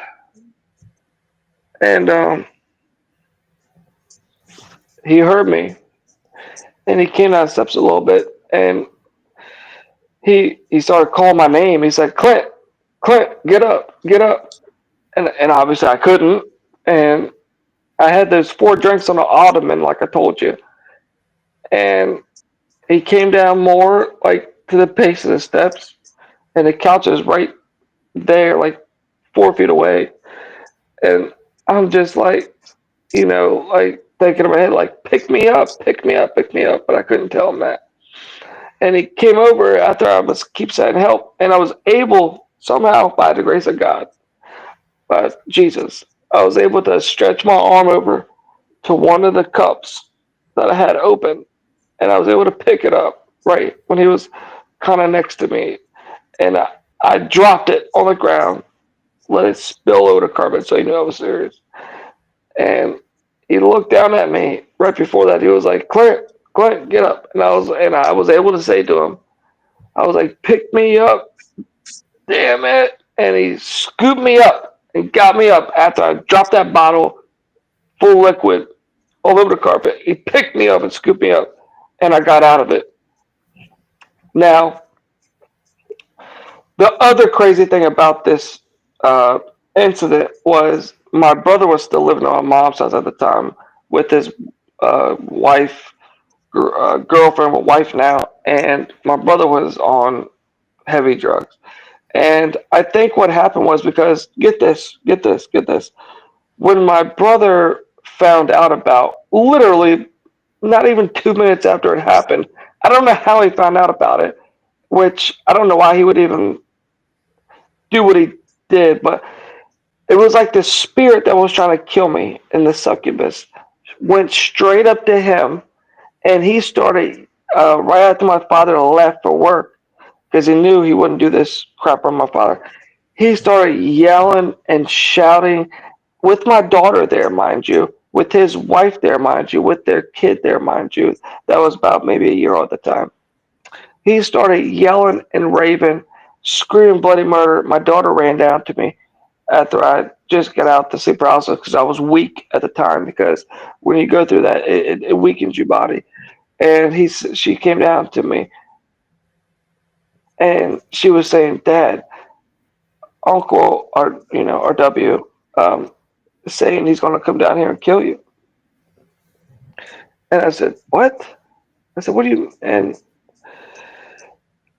he started screaming and shouting, and he started rushing downstairs, and I had to basically. I was so weak at the time, and he's 3 years older than me, but I could take him if I needed to. But at the time, I was out of it. I couldn't deal with it, and I got my daughter, and thank God, we just were kind of went out the door, got in my car, and just went to like a Dunkin' Donuts or something like that. But he was trying to. He told me he came down. He said he was going to kill me, and my mom was trying to calm him. He wouldn't calm down. It was like a demon. The demon possessed him. Literally, he said he was going to kill me for no reason. I had sleep paralysis, and I just got out of it. Why would he do that? And he was the one I told you that he was in a coma for 2.5 weeks that we prayed for him years ago, and he came back to life, literally, like, and he's been on all kinds of stuff his whole life, and I don't understand why he would do that. It was the craziest thing in the world. After I had the craziest experience I had in the world, so it was just like, so that all went like it went, and he basically, I got kicked out of the house that day because of what he did. I mean, he went so crazy, like something took over his body, and I mean, you won't believe it. I mean, so that was one of the times that one of these succubuses tried to kill me, literally. Um, and like I said, there's so many other times that's happened as far as me having being tortured by demons. I've gotten branded on my neck and a night terror before with this demon that looked like a hog that was human-like, that had tusks and everything like that. And basically, it was people basically in a line that were going over this little bridge that maybe had like you know 15 steps in total. Platform, 7 steps, platform, 7 steps over this little bridge that went over like this little, I don't know, river or whatever. And these these demons with the boar like faces had these red robes on, and they made us. They had a like I heard, branding. I'm Clint, sorry. let's do a little prayer because I heard something right now Yep. while you were talking. So we're going to pray. Heavenly Father, at this time, we would like to pray for Brother Clint as we're placing heavenly spiritual crosses on him from head to toe. We're placing heavenly spiritual crosses in his home, on his doorways, passageways, windows. We're placing heavenly spiritual crosses on his children or any family member. We're placing heavenly spiritual crosses on every individual that he spoke of here, and that's replacing with spiritual heavenly crosses. We're taking authority over anything demonic, any unclean spirits, any succubus or incubus. We're taking authority over in Jesus Christ's name. Jesus Christ, who was Brother Clint, he's taking authority over y'all. You're not welcome to affect them anymore. We tie, bind, and rebuke you in Jesus Christ's name. Leave Brother Clint alone. Leave his home immediately. I'm calling upon the heavenly angels to do a clean sweep of his home and his personal love foundation, to do a clean sweep and get rid of any negative attachment that's upon him at this time. Especially to the one that was speaking while he was speaking that said something. We take authority over you. We tie, bind, and rebuke you. We do not fear you. We do not give you any kind of power. Leave Clint alone. You're not welcome there. This I pray in Jesus Christ's name. Amen. Amen. I Amen. agree. Thank you. Yeah. So when you were speaking, I heard something speak Really? through Wow. you. Yeah. As you were speaking, I heard something say something, and it wasn't your voice. It was a different voice. Really? That's why I Wow. went into prayer. I don't know if y'all heard that. I will have to rewind I the heard You it. footage. serious? But when you were saying your story, I heard something say something through you while you were Real? saying Really? your story. Wow. Yes, sometimes there's negative attachments that attach. That's how they feed. They feed off your fear because of, or Yeah. if they're, yeah, some people get attacked sexually in their dreams, right? Yeah, Through sin. So I have. that's how they feed off your energy. They need to have you a certain way in order for them to continue to feed. So fear is one of them, right? So if they continue to have you in a state of fear, they're attached to you, they're going to continue to feed. So I guess that was it was trying to. It's kind of like in you. I was gonna pray because I was just letting you talk, and it showed itself. I was just waiting for it to reveal itself that it's still there amongst you, and it did. That's why I took authority over it in Jesus Christ's name. I bind and rebuke it. Yeah, well, I will have to go back to that moment where you're speaking and he speaks through you and he says something. Do you hear that, cousin? When you, Yeah, it was a totally different voice, yeah, man. it was in Sounded your voice, weird. brother Clint. You were saying Wow. something, and he said something while you were saying something like I guess it thought that I'm not able to sense it or something. But yeah, but that's why we prayed. You can't take authority. You're a chosen one. You're a child of God, brother. Take authority over it in Jesus Christ's name. Every time a bad thought comes or fear comes into your mind, take authority over it in Jesus Christ's name. Type binary rebuke send away because they're trying to get you to continue to live in fear so they can feed off the fear. Right? Right. Sleep Right. paralysis, Right. night terrors.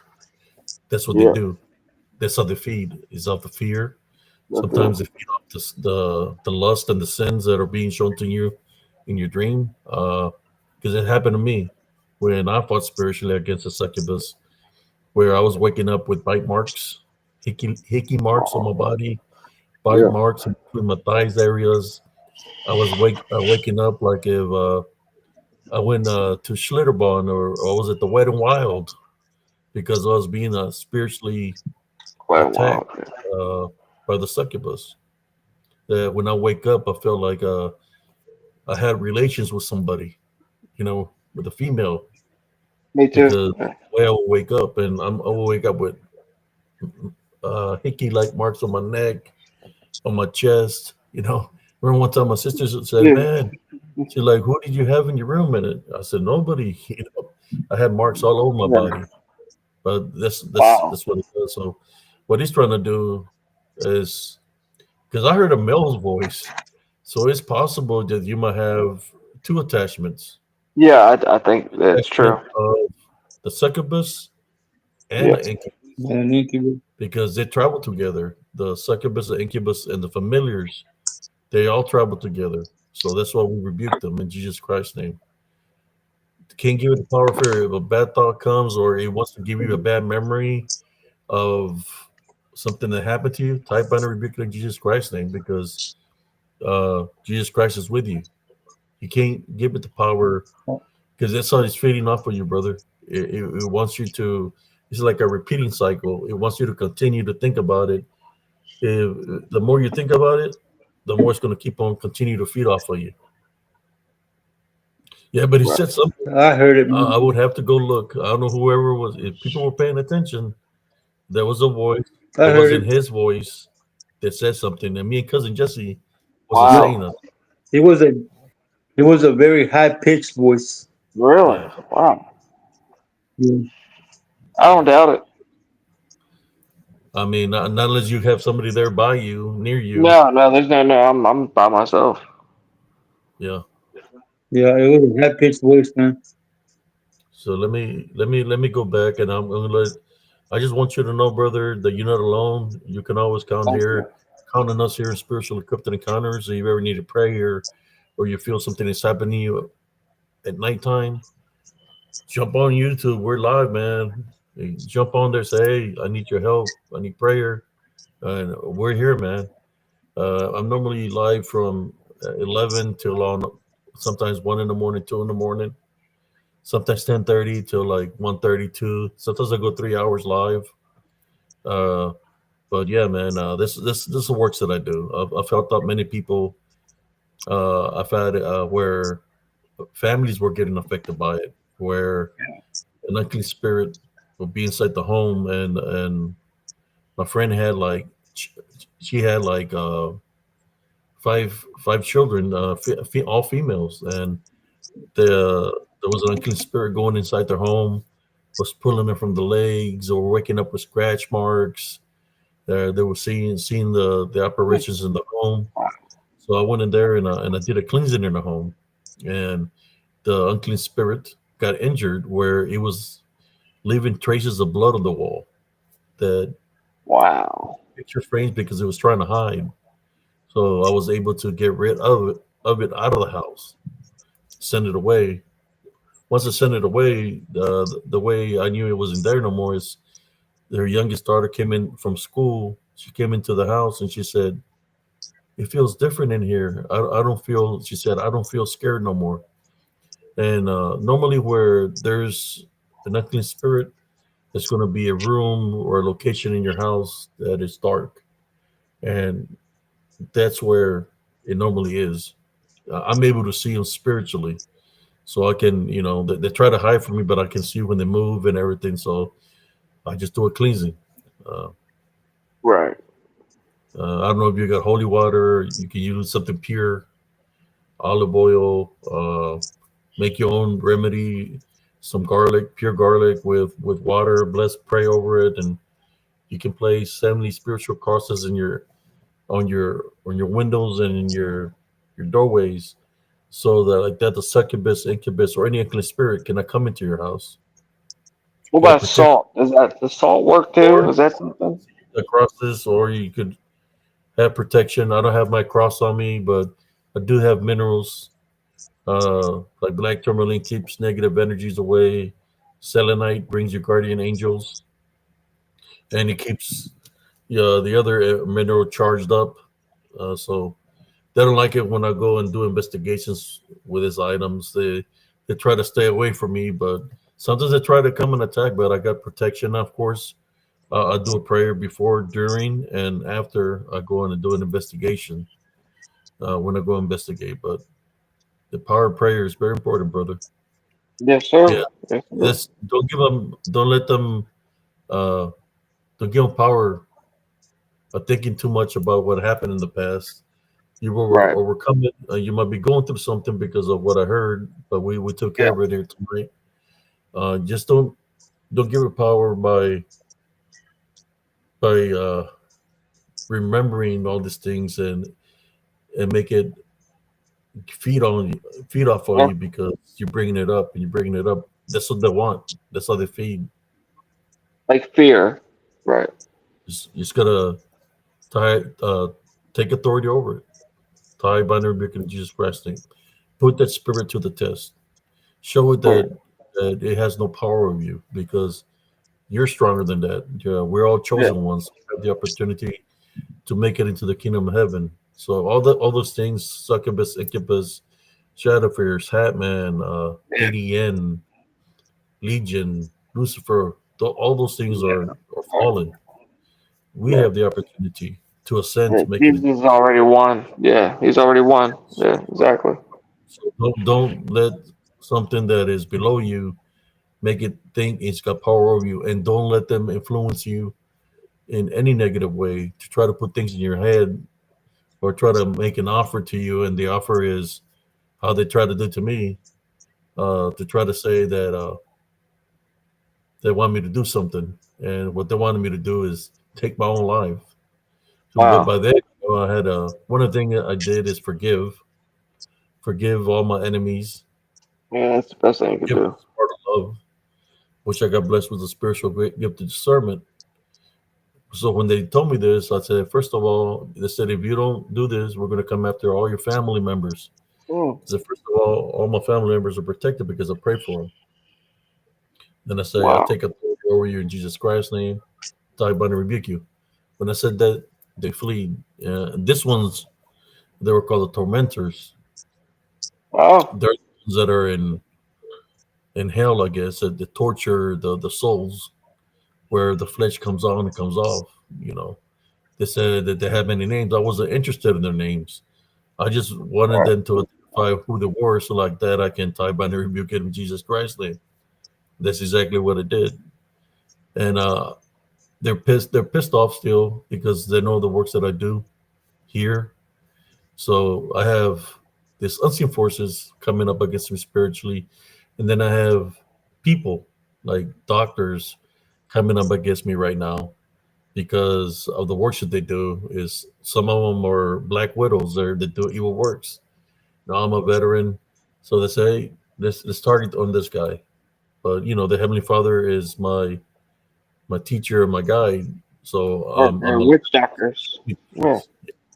so how you feeling, brother, right now after we prayed? I feel really good. I'm not gonna lie. I feel rested. I feel like I can just go to sleep and feel comfortable. And I feel like the prayer just really just cleansed me. And I really appreciate it. Like I'm tired like crazy now because you prayed. It's crazy. But it's wonderful. And I pray to Jesus all the time, and from what your prayer did to me, man, it felt like it penetrated me, right here, and it just really, I really appreciate you having me on here and let me tell my, you No know, problem. uh, stories, man. Just and I have a bunch more, which I can definitely do it Yeah, well, again. Clint, I know you're feeling tired right now because of the prayer. Yeah, But what's yeah, happening is whatever was there around you, he left. And I believe that you might have had an attachment all the way from that day of the yeah, story when the show was moving, you heard the growling, that yeah, that might have been the voice that we heard from way back then. yeah, And we got rid of the succubus or incubus or anything that was attached to you. We sent it away in Jesus Christ's name. You're feeling real rested right now because the Holy really Spirit, rested. the heavenly angels, did a clean sweep of your home, of your foundation, yourself, and got rid of anything that was attached to you. That's why you're feeling that way right now. But if you Yeah. need to get some rest, I understand, brother. Yeah, yes, sir. Yeah, yeah. And I'll definitely come on again and tell and you. next Tuesday and Thursdays are open mic nights. on Thursday we'll have open mic night again. Okay, You're more than Thursday. welcome to come back, so you could give us an update on how you're feeling and everything. Okay, that sounds good, man. I appreciate y'all, man. God bless you. Uh, Jesus bless you. Holy Spirit bless you, and fill you from the crown of your head to the soles of your feet, man. I love you. Thank you so And, much for everything. and right now, Really do. brother, as I'm May looking you at your room, at your location, you can see it's brighter, man. Your house is a lot brighter. Like Yeah, it's it. there's no is a lot brighter because you got rid of all the negative attachment spirits that were there that were feeding off of you. You got rid of everything. Just call Yeah, upon the Heavenly definitely. Father, brother, because you're not alone, and he will listen to your prayer and he will make things happen to you in a positive way. Right, right. Exactly, exactly. Man, that's so awesome. I'm so thankful. Thank you so much, brother. Well, I guess I'll hop off here, man, and I'll get back with you on Thursday, and maybe I can share something else with you, and I'll definitely Okay. follow up with you and let you know how I feel. And All I right, feel brother. light now, so yes, I sir. appreciate that, man. Thank you so much for the prayers. I really do, man. I appreciate it so much. I feel so much more lighter now. That's the way I can only way I can explain it. You know, You're welcome, brother. definitely, brother. Well, y'all have a good night, man. Thank you so much. Good night, brother.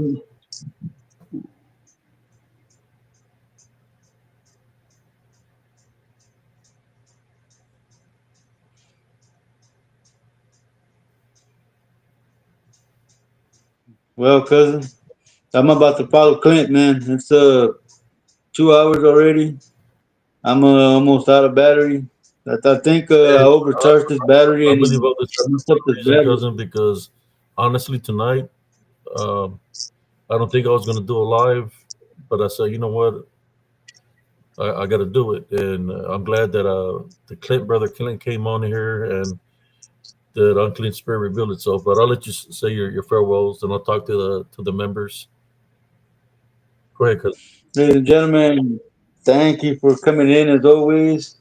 It was a good open mic night, and we helped somebody along the way, saying that may the Lord bless you in the morning and give you all your just blessings and all your miracles, and rest well. May He protect you while you sleep. I am out of here. Bye, Cynthia. Bye, cousin. Bye, Maria. Take it easy, brother. Bye to everybody else who's here. All right, cousin. I'll see you. I'll see. I'll catch you on the next All one, right, man. cuz. Werewolf Wednesday.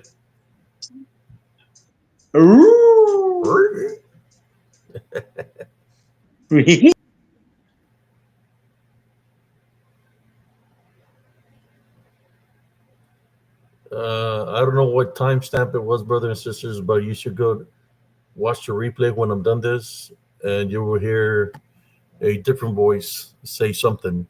I don't know what is it that it said, but I had to do what I had to do. I wasn't going to allow the negative attachment to continue to bring him down, so I took authority over it in Jesus Christ's name.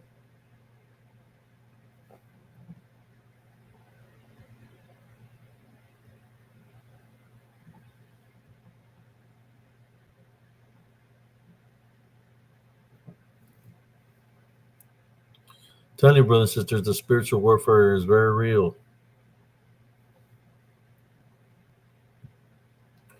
Very real.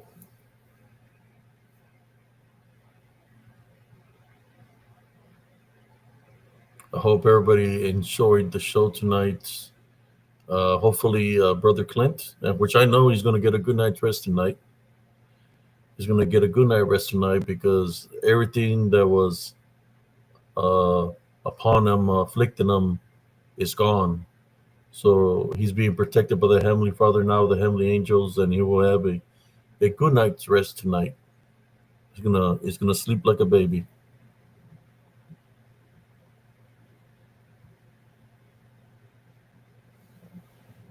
Is there anybody else that would like to jump on? If not, we can wait till Thursday to do to another open mic night. And if anybody wants to come on, you can contact me through Messenger. Thursday will be another open mic night. Tomorrow we got World Wednesday. Spiritual warfare is very real, and the spiritual works. We gotta do the works of what we preach. Good night, brother Clint. God bless you, brother. He's gonna get a good night's rest tonight. That's the way it's been for me. That I have the capabilities to help out people spiritually. I don't claim to be anything medium, clairvoyant, or anything like that. Me is just the Heavenly Father blessing me. It's blessed me with the spiritual gifts of discernment. I've been having them since I was a kid. I'm able to see somebody for what's truly what they truly are about, or what's truly around them, within them, that's causing affliction upon them. So I have those abilities, and that's what I use to help out people spiritually. I wasn't gonna let him continue to be fed on like that. That's what we prayed for him. Got rid of not just the succubus, incubus, familiars, also the thing that planted the fear seed of what happened to him. I went all the way back there then to that time, and Ty Bunny rebuked that in Jesus Christ's name. That's why it says something. He already knew the spirit knows the spirit. He already knew what I was gonna do. That's why it says something to me. He knew that I was gonna Ty Bunny rebuke in Jesus Christ's name. Remember what I tell you, brothers and sisters, and I've told you this numerous times, that an unclean spirit or something that's demonic will identify itself to you one way or the other, because through spiritual law, it's got to identify itself to you, right? So that's exactly what it did. It identified himself through Brother Clint.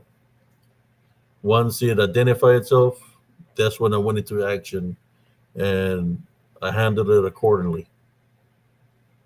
Said spiritual warfare, very real. For those who are here tonight, you got an example of that.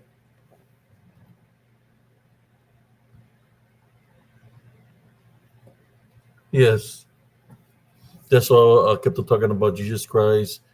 Kept on talking about a love foundation because I wanted it to surface up, and it surfaced up, and we took care of it here in Spiritual Encrypted Encounters.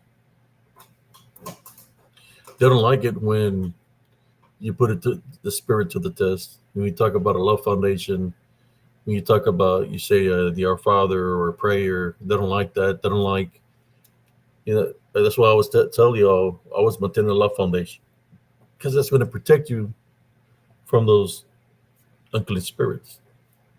But through spiritual law, it had to identify itself. I was talking to Brother Clint, and he identified itself through him. That's when I went into action and did what I did.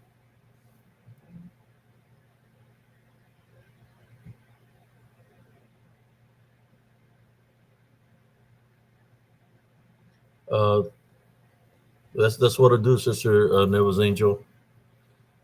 I've been doing this works for a very long time. I'm the real deal.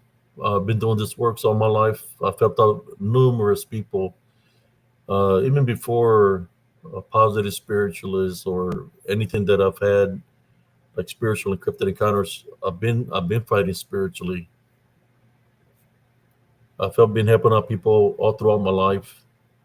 I see somebody that's being spiritually targeted or spiritually attacked, I go into action. I've done it when I was in elementary. I've done it when I was in junior high, high school, in the military, out of the military.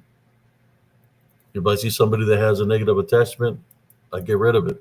Especially when it shows itself or identifies itself to me, I get rid of it using a love foundation.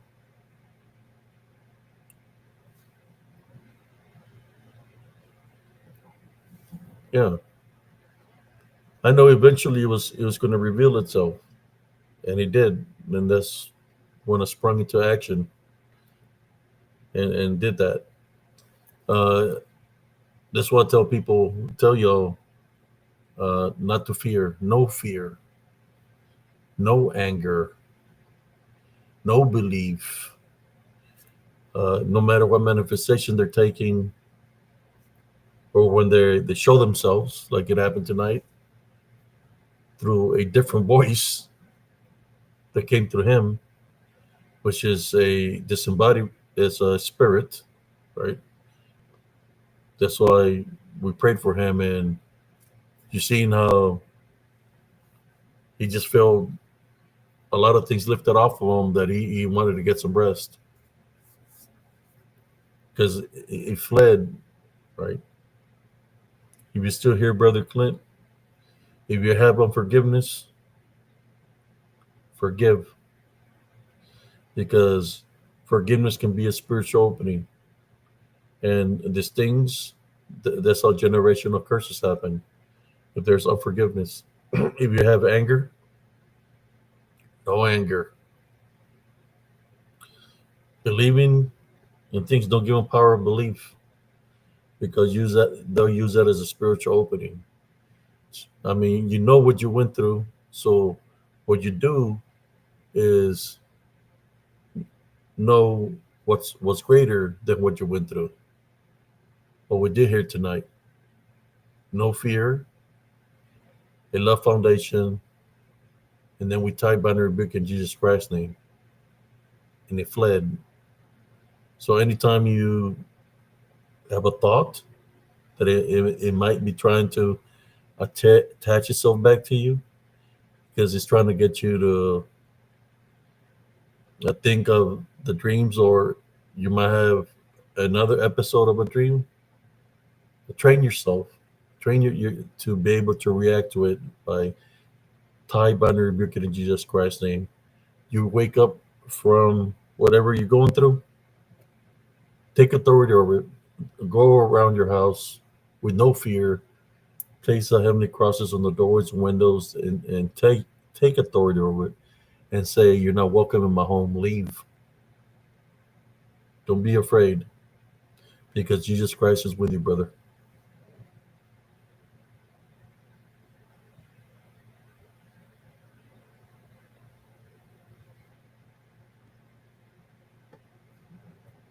Yeah, brothers and sisters, all the stories that I've ever said here are 100% true.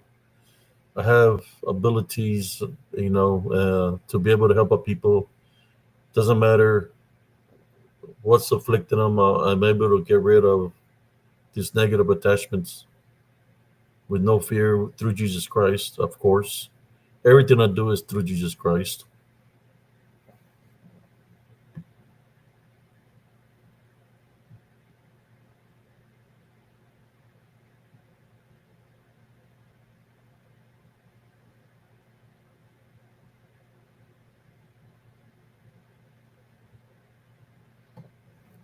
I hope y'all enjoyed the show tonight.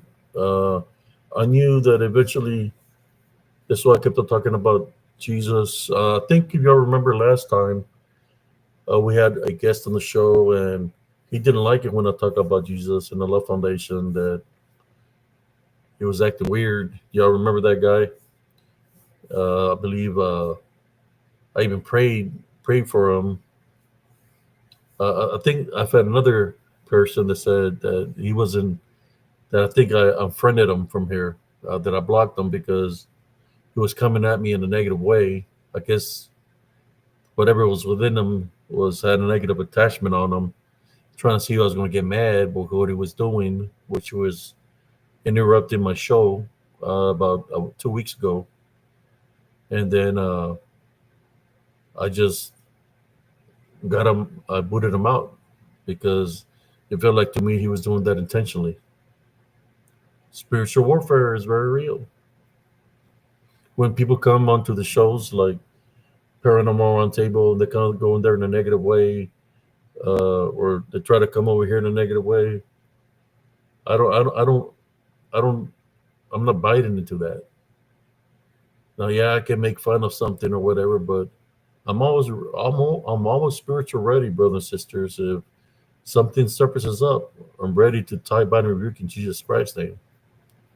We ain't having that here in Spiritual Encrypted Encounters. That's what we're here for, to help out my brothers and sisters, anybody that's going through something.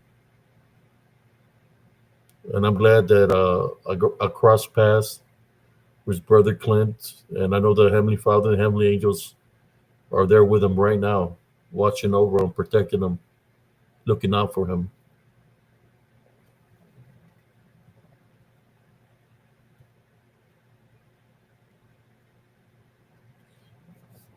Oh man, that was an awesome show, Brother Clint.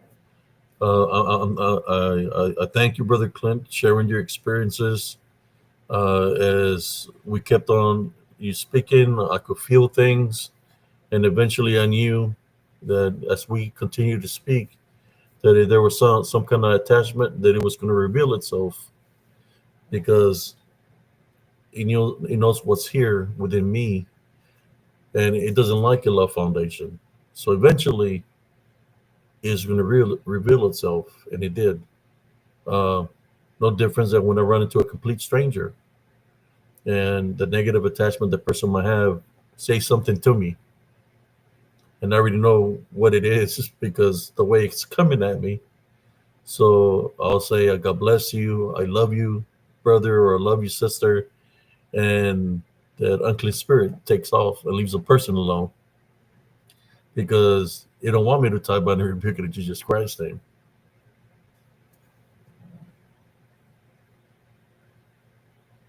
But I still do.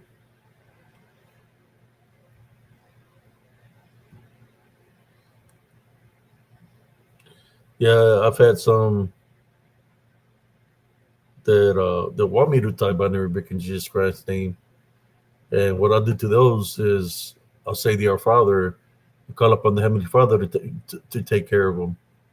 Because normally, sometimes I might see a spiritual opening of some sort. So yeah, it's very important to maintain the love foundation. Yeah, that Anderson guy, he's not here no more for a reason, brother and sisters. And he's not here because he already knew what path he was on. He already knows what he was believing, and what he wasn't believing in is a love foundation. He wasn't believing in Jesus Christ. That's why he gets offended. He said I was offending him because that's all I talk about here in spiritual encrypted encounters. When it comes down to a love foundation, plain Jesus Christ first. I give people advice about calling upon Jesus Christ because you're not alone. So it wasn't really him that was getting offended. It was what's was within him that was getting offended. Right? Because like I said, I'm always ready to handle the situation if somebody's got a negative attachment on them. I'll tie bind and rebuke it in Jesus Christ's name. And y'all see me do this numerous times, you know. But yeah, because that's what they want you to do. They want you to get upset. They don't want you to help the person that is being infiltrated, that's being spiritually attacked, that's being hammered, and they don't want you to help, right? But I knew what I had to do, and I just follow my spiritual works, brothers and sisters. Well, I will go back to that moment when it happened to see what it said. I actually didn't hear what it said, but I heard it say something.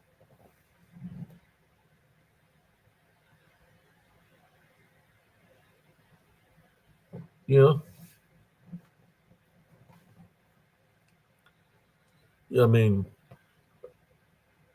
I can't do nothing for him. I try to give him the advice about the things that he's believing in. That's in the past, not to give power to that. I believe I had done a live with him, and he had put a picture of Lucifer after he shared the totem poles and all these things, right? He put a picture of Lucifer. Uh, I mean, if that's what he's giving power to, he's. I'm talking about Mr. Anderson, right? I believe, think that's what his name is. Uh, he's opening himself up to that because he's given the power of belief, power of worship. So that has a big influence on his character, how he came at me that day. Because we're kind of opposite. I don't give power to that. I have my faith and believe in Jesus Christ. So yeah, I didn't add him back. Uh, Maybe I might add him back one day, but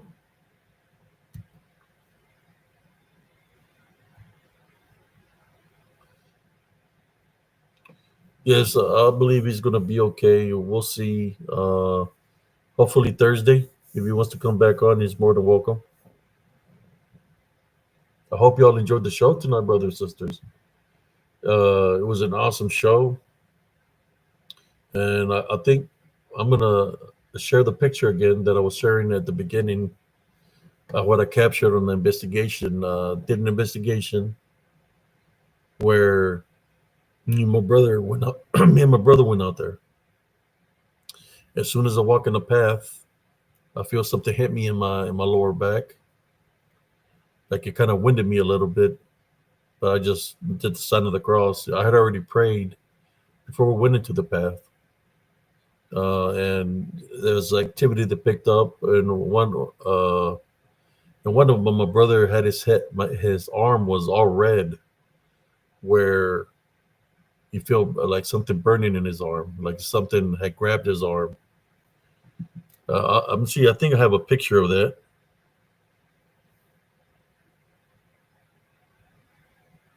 Let me see. Let me take a screenshot of. Let me share that picture. You're welcome, Sister Madeline. Thank you.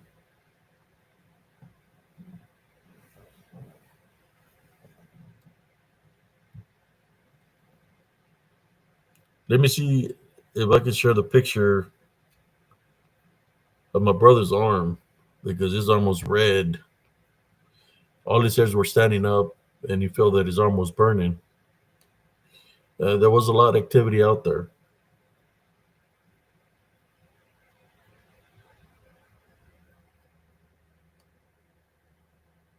Let me find the picture real quick.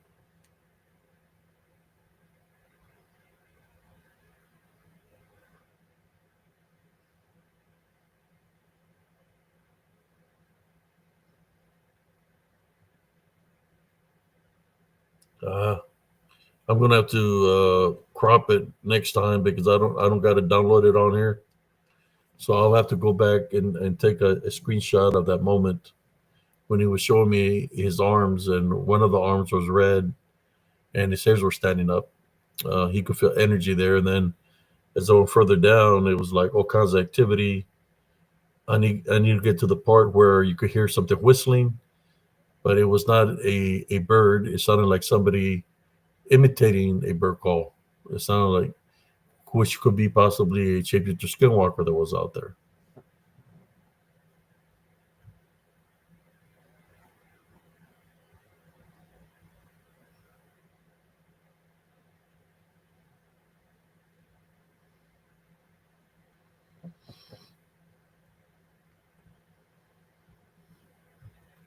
So the picture I was sharing at the beginning of the show before we did, I like doing these lives to help people, right?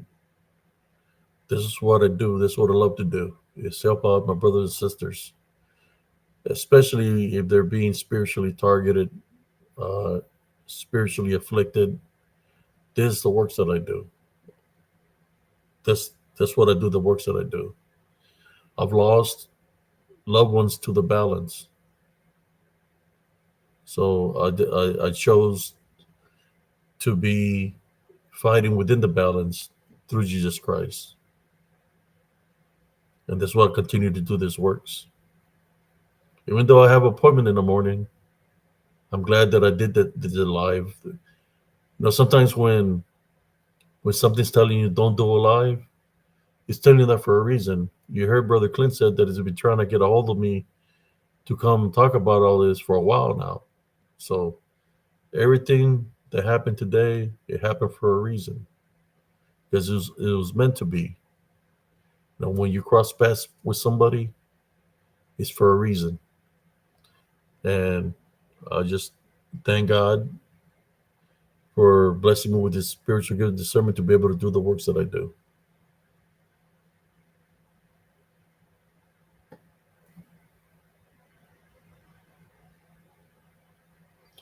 Well, you have to forget total forgiveness. Yeah, it's very important because demons, generational curses, that's how they work, through unforgiveness. Right? Forgiveness of the past, the present. That's how they work. That's how they find the spiritual openings to attack people. Forgiveness is part of love. It's kind of like this. How would you want the Heavenly Father to forgive you when you can forgive your brothers and sisters or people here on earth? You got to forgive. I forgive people daily that comes up against me in a negative way because it might not be the person. They might have a negative attachment.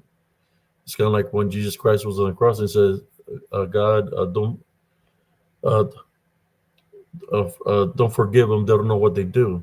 Don't forsake them, or they don't know what they do. That means that the individuals that were acting a certain way is because there was a negative attachment that had control of them. Unclean spirits, demonization. So sometimes it's not the individuals. You've heard it when people say, the devil made me do it. I don't remember nothing. I don't remember. It's because that's exactly what happened. Something overtook them, possessed them, to do the dirty works. That's why you gotta maintain a love foundation. Forgive, no hatred, no anger. Don't give it don't give it an opening. I've had people get in my face, say things to me, and I don't get mad because I already know what he's trying to do. It's within that person, and he's trying to transfer through the tear ducts. It's trying to get me to anger to attach itself to me, and I'm not going to give it that opening. If I'm going to do something, is I'm going to free that person from the bondage. I'll tie, bind, and rebuke him in Jesus Christ's name so he can leave them. I've been in those situations where they even brought people to try to take me out because of the works that I do. Serial killer. I believe I shared their story with you, but I can leave that for another day.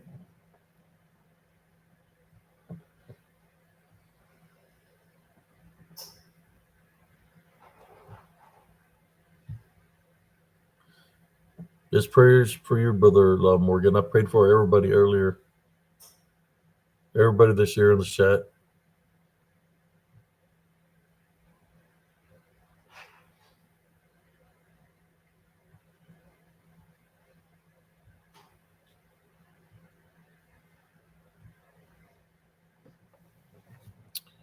Yeah, I've been in so many situations, brothers. The thing is, no matter what the situation is that you get placed in, just remember Jesus Christ is always with you. No fear. Maintain your love foundation and use that love foundation to fight spiritually, because most of the times, the majority of the times, what I witnessed, whatever's in the individual is going to say something to you, which is an unclean spirit. It's going to say something to you that only you know, because it's got to identify itself to you. Once it identifies itself to you, then you know what to do. You go into action, not like this, but in spirit, with a heavenly love foundation. You can say, Dear Father. You can say, I love you, God bless you. Or, like what happened tonight, tie, bind, and rebuke in Jesus Christ's name.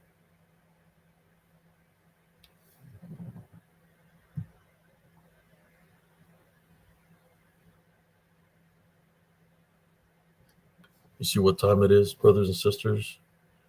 It's 1:16. I can go another 50 minutes. I do appreciate everybody that shows here tonight.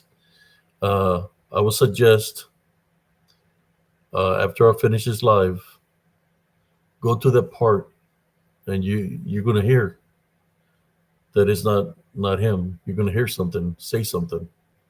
And it wasn't his voice. Something said something in a different voice.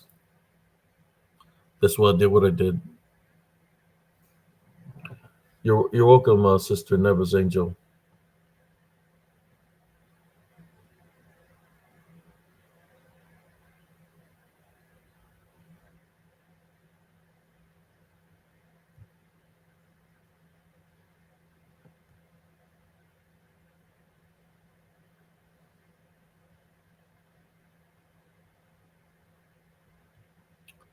You're welcome, everybody. Yeah, it's like I'm glad that he came on the show and he said what he was saying. You see, I was onto him all along. I knew that there was something there because how he was talking, because that's how they feed. They feed off of fear. And there was a lot of fear, right? That's what they feed off. Feed off of fear, feed off of anger. But fear was the number one thing it was feeding off of him. That's right, Sister Renee. We're not supposed to wish bad towards anybody. I know y'all seen people when they pray something bad towards them, but they're not supposed to do that. We're supposed to love one another as brothers and sisters in Christ. So when you hear somebody wishing bad towards somebody, you could say that's an indirect form of witchcraft. That these people that claim to be children of God or religious people, and they're wishing bad towards people, but that's not godly. I'm just here to let you know there's somebody that's got some serious issues, which they might have negative attachments.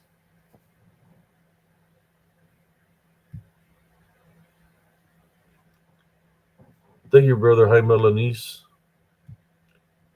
So tomorrow we're gonna have Werewolf Wednesday. Thursday we're gonna do another live. See your brother Clint comes back on. If he wants to share more stories, I'm gonna allow him to come back and share more stories. But tonight it was about taking care of business, especially when it surfaced up. You gotta imagine, brothers and sisters, that there's some people, because I've been doing this work for a long time. So imagine if something surfaces up to somebody and then will act to it. If they don't act to it, then whatever surfaces up says, oh, there's a spiritual opening. I know he believes in God. I know he does this works. So if I didn't react to it, then somewhere or another is going to try to transfer, try to attack. That's what took authority over to Jesus Christ's name. That's what they do.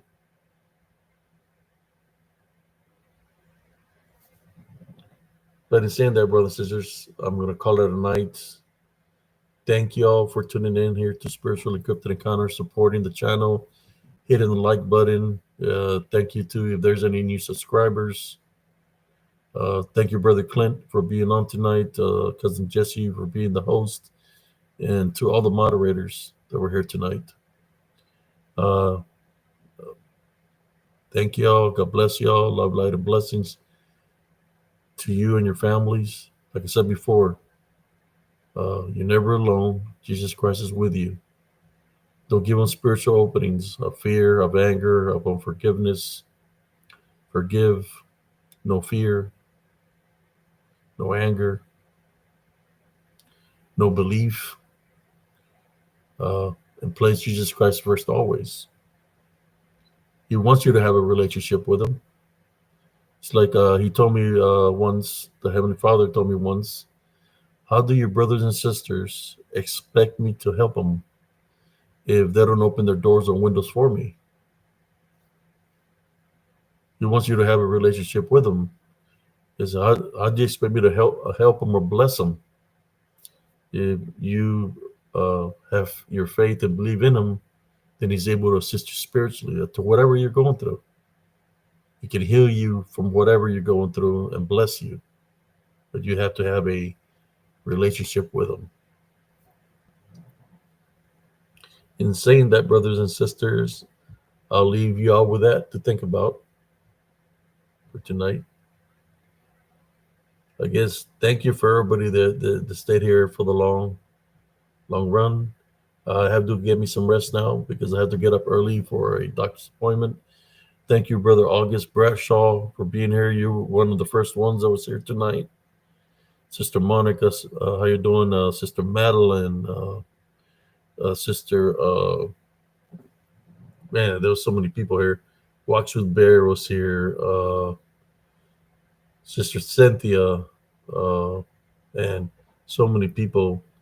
Yeah, I was just focused on what I had to do,